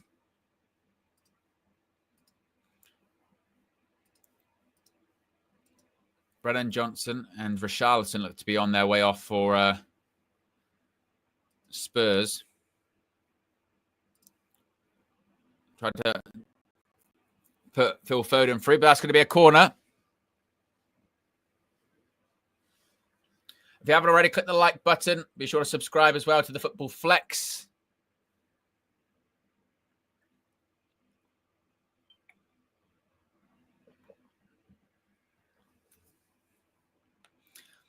$15 minutes left. Ball in. Header straight at Vicario, and it was nearly an instant impact from Rodri. It's just straight at the Spurs keeper.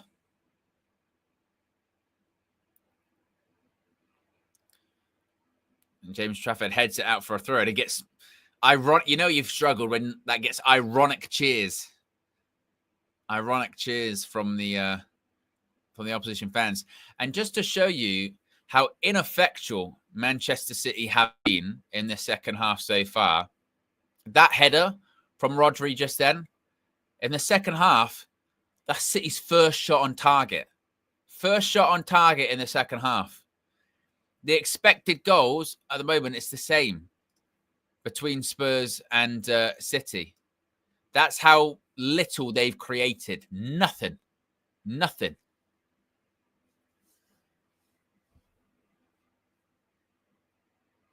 Thomas Frank's Spurs just completely nullified Manchester City. Richarlison coming off. I mean, he probably needs to just frown a little bit more. My goodness me. He just looks perpetually pissed off, doesn't he? Richarlison coming off this. My God. My word.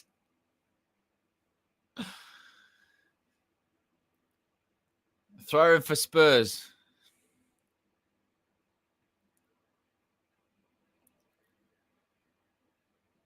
And that's a free kick to City.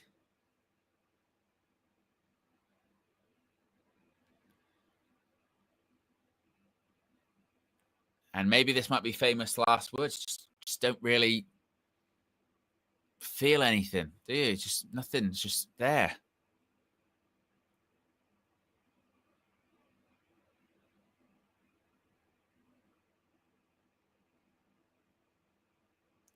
Here's Foden. Doku shifting back inside onto his left foot. Doku cuts it back. And I tell you what, who is that? Mickey van der Ven. That is brilliant defending. What a block that is. Phil Foden's down in the box. I tell you what, Trafford's come out again. And he's hoofed it. And I tell you what's going to go out for a throw. Jay, I tell you what, Trafford, he just wants this game to end. He just wants this game to end because he's a mess at the moment, James Trafford. Look at this, though. Look at this for a tackle. Oh, what a challenge that is by Mickey van der Ven. Foden thinks he's going to tap it in, and he is going to probably tap it in. But van der Ven, it's top block. But like I said, James Trafford at the other end of the pitch, he just wants this game to be over. You know, and there's just nothing's going your way. You know, his confidence is completely shot.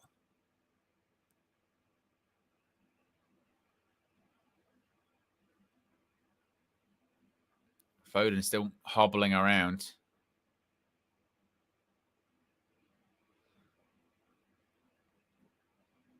And they're going to go for a long throw here.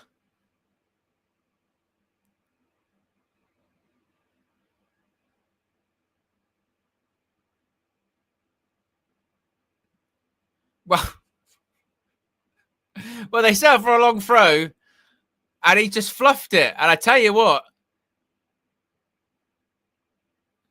it nearly led to a counter-attack for City.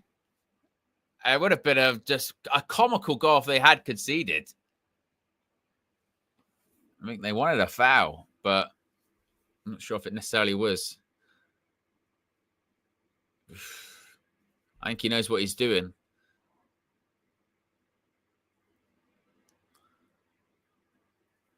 And now the referee's booking someone. Porro's asking if he was booking him. It was for time wasting. Dark arts, mate.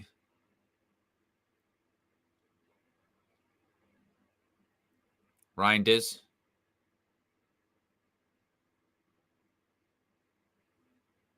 James Trafford touch. Hoops it up the pitch. Is there going to be a late goal? Sometimes it's always the way, isn't it? Like, it'll be 89th minute and then City will score.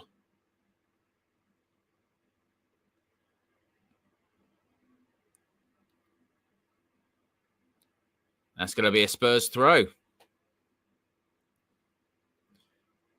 If If you haven't already, click the like button, folks. Be sure to subscribe to the Football Flex. As Thomas Frank is telling his defense to get up. I tell you what, Spurs now, they're doing a proper dark arts. Kudus. He went with a short throw this time. Whips the ball in. I think it goes straight out.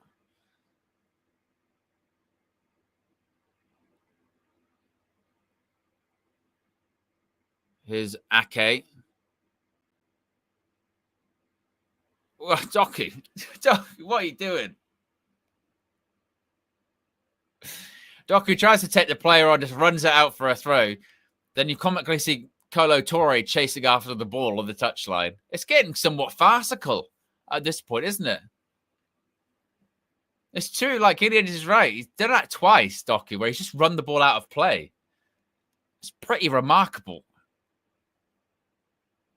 It's Bernardo Silva. Rico Lewis.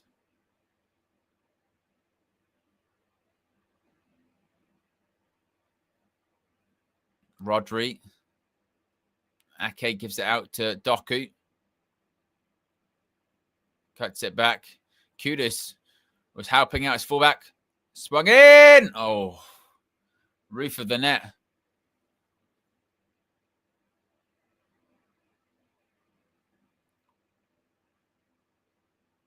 Just have a look. Yeah, it was just on the roof of the net.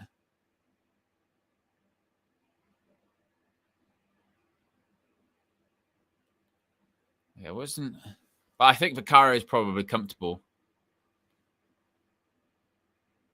Ball was played forwards. Paps are still making the runs forwards. I'm still just every time Trafford has the ball now at his feet, I think his confidence just looks completely shot. You can tell he's nervy, he's edgy.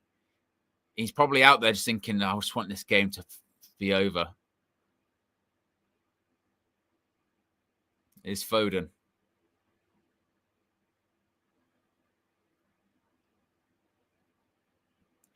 Rodri. Switching it to Doku. It's a great pass. Doku. Oh, I tell you what, Mohamed Kudus just absolutely brilliant. It's great tracking back by Kudus there. Wins the ball for Spurs. Great defending. Spurs. It's particularly with this second half performance of how little City have threatened as well. Spurs deserve it. Spurs absolutely deserve this. They deserve the win. But they've been far more energetic, far more disciplined. They've wanted it more. They've had far more about them. It's been a really good team performance. Obviously, you're going to look at some individuals. Foden deflected, held by Vicario. But you're going to look at Polina. You're going to look at Paps making those runs forward. You're going to look at Kudus and the tracking back. Porro's been really good at fullback. So is Jed Spence on the other side. It's just been a really good, and even to be fair, Richarlison, whilst he was on the pitch, was just doing the real dirty work up front. It's been a real top performance from Spurs. And again, nothing flashy either as well, because they haven't needed that. They haven't needed to be super flashy. They haven't needed to be like, oh, it's unbelievable to play against today, Spurs. They've just been, again, really disciplined and put the work in, and City have just been shit. City have been so flat.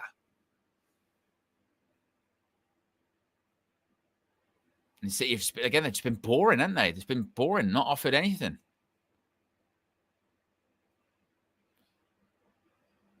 And Kudus is coming off. Bergval's coming on. I tell you what, and Kudus has done really well today. Kudus has properly put a shift in. Really has put a shift in this game. And City go from being, they say, well, they might be the team to beat again, to City in crisis. Same old City. Same old City as last season anyway.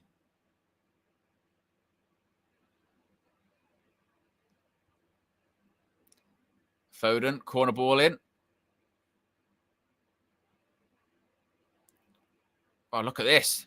Pedro Porro. I think Bergval's onside. I think he's onside. Oh, and he's just gone past Rico Lewis. Cuts it back, Bergval. Ooh. And I tell you what, Alderweireld puts it wide. Rico Lewis, he just gets absolutely done. He dives in towards Bergval. Look at this. He's just tired legs from Rico Lewis. Look at this. See you later. I don't know what he's doing. Maybe it's a slip. I'm not sure. But embarrassing. Look at that's a pass towards Erling Haaland. He's going to keep it in and try and keep it alive. Bernardo Silva. Pass back. Rico Lewis. Oh, he just gets tackled. It's a brilliant tackle by Romero. Oh, they've lost that. That will be a foul. Oh, play on, referee. Good advantage. Rodri. Back to Nathan Ake. Oh, that'll be a foul on Ake. Yeah, it is. That hurts. That does hurt.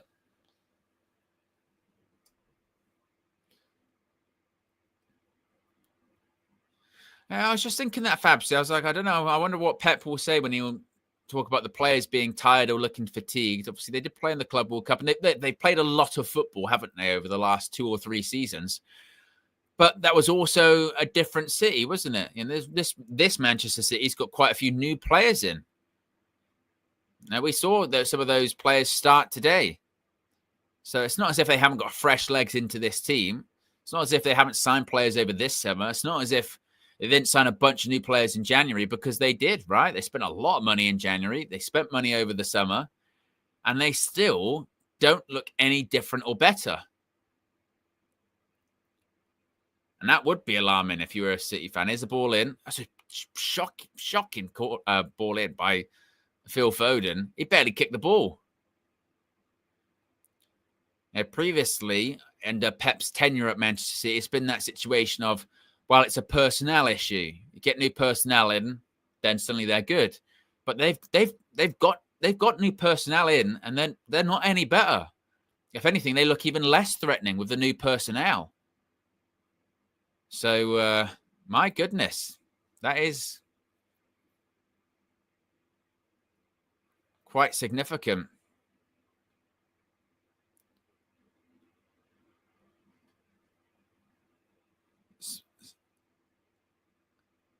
Spurs are saying it's happened again. It's happened again. Manchester City, it's happened again, because it's what Spurs do at the Etihad, don't they?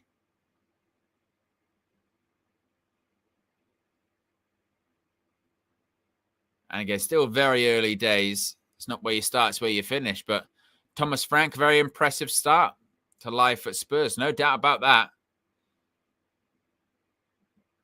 City to spend an extra 250 million before the window shuts, probably. What? Donnarumma, get like wingers, midfielders in. I'd be shocked at all.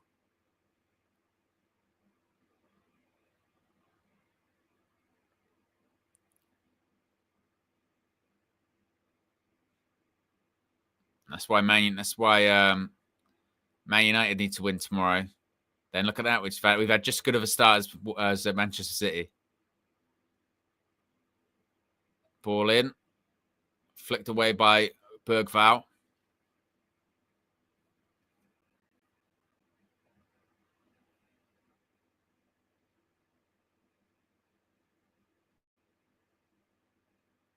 It's going to be a substitution for Spurs. Danzo's coming on to replace João Pelini, who's been really, really good. I know it hasn't worked out for him at Bayern Munich, but he's been really, really good. If you haven't already, click the like button, guys. Be sure to subscribe as well to the Football Flex. Remember, we'll be live on Monday for Liverpool's trip to St. James's Park.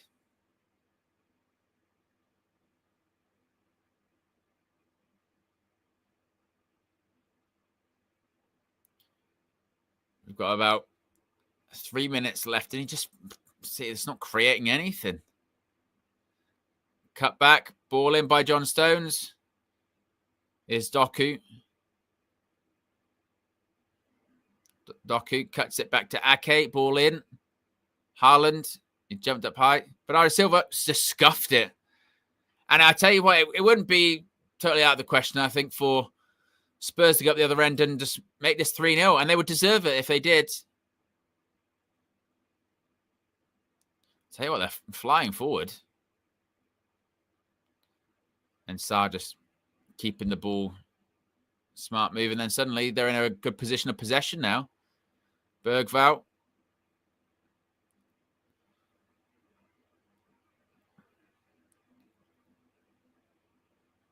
Look at this. And now they're just knocking the ball around. But it's brilliant. Thomas Frank, he has absolutely done a number on Pep Guardiola today. Done a number.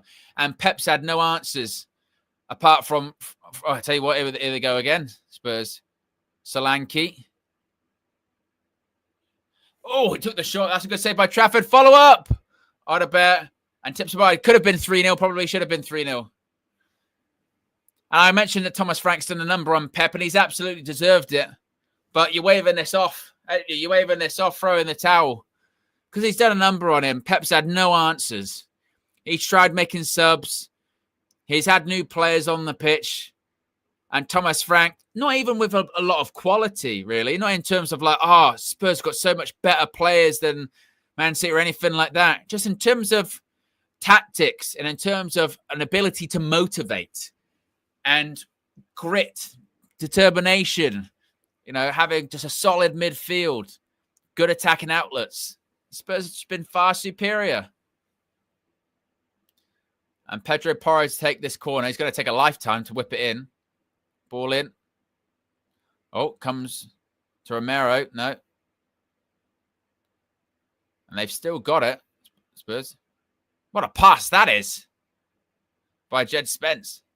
Porro ball in. Oh, it's a great cross. I'll tell you what, the Pedro Porro cross from the right-hand side, they're sensational, aren't they? It was a brilliant cross.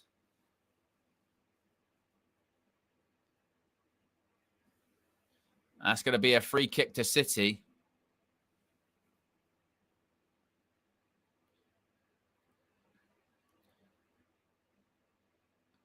Doku, as we have about 20 seconds left. Yeah, that midfield three from Spurs today has just been absolutely brilliant.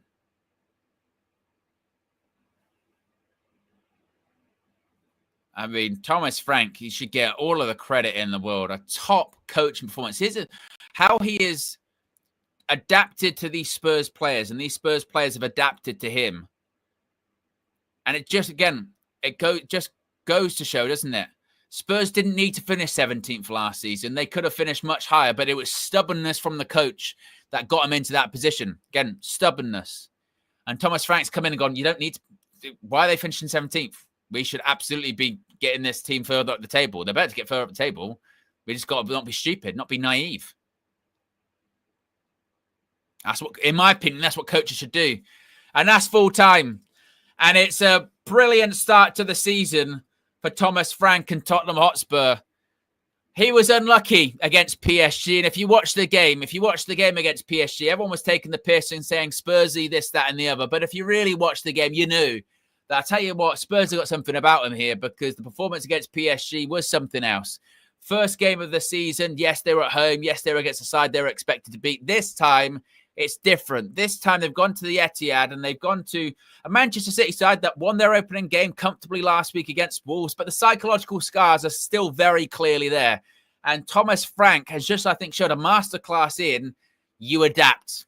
If you haven't got the players to beat the team player for player, you adapt. You pick the right tactics. You pick the right game plan to win. And that's exactly what Thomas Frank has done today. He's had a look at Pep Guardiola and he's gone, we'll just outbeat him. We'll outrun him. We'll outdo him in midfield. That's exactly what he's done. It is top coaching by Thomas Frank and a top display by Tottenham Hotspur. Defensively, brilliant. Their midfield, whether it was Sarr, whether it was Paulinho, whether it was Bentancur. Like I said, that back four of having the likes of Pedro Porro and having Jed Spence as the fullbacks up and down, the centre-back partnership that is so critical to Spurs in Mickey van der Ven and Romero, having those willing runners. Obviously, Kudus did really, really well. And then obviously you look at Manchester City, frail, can't play out from the back. James Trafford, if you were trying to make that argument that they didn't need to get a goalkeeper, Donnarumma, I mean, he's certainly on his way in now, isn't he? And the question is, can Pep even turn it around? It seems a crazy question to ask, but they've brought in players. They spent a shit ton of money in January to bring in players. They were a bit better towards the end of last season, but they were still off it. They've spent money over the summer, and people were worried. Reinders going to take the league by storm. He disappeared today. It's like a magician. He vanished, absolutely vanished. We didn't see him today. They've made signings like Cherky, who again did well in the first half, but couldn't really get them going. And as I said, the goalkeeper, they look shaky. So can Pep even turn it around? Does he even know what to do? Does he have to adapt like Thomas Frank did? I don't know. But that's a massive, massive story. And this was really the game of the weekend that people were looking forward to. And Thomas Frank, as I mentioned, has done an absolute number on Pep Guardiola. My goodness me. Be sure to smash a like on the like button, folks. 3 likes away from 90. If you haven't already, be sure to subscribe to the Football Flex. More content coming soon. A reminder, we are going to be live on Monday with a watch-along for Liverpool's trip to St. James's Park against Newcastle. And, of course, Flex will have his reactions coming up soon. Appreciate everyone for tuning in, as always. We'll be back with more very soon. I'm out of here.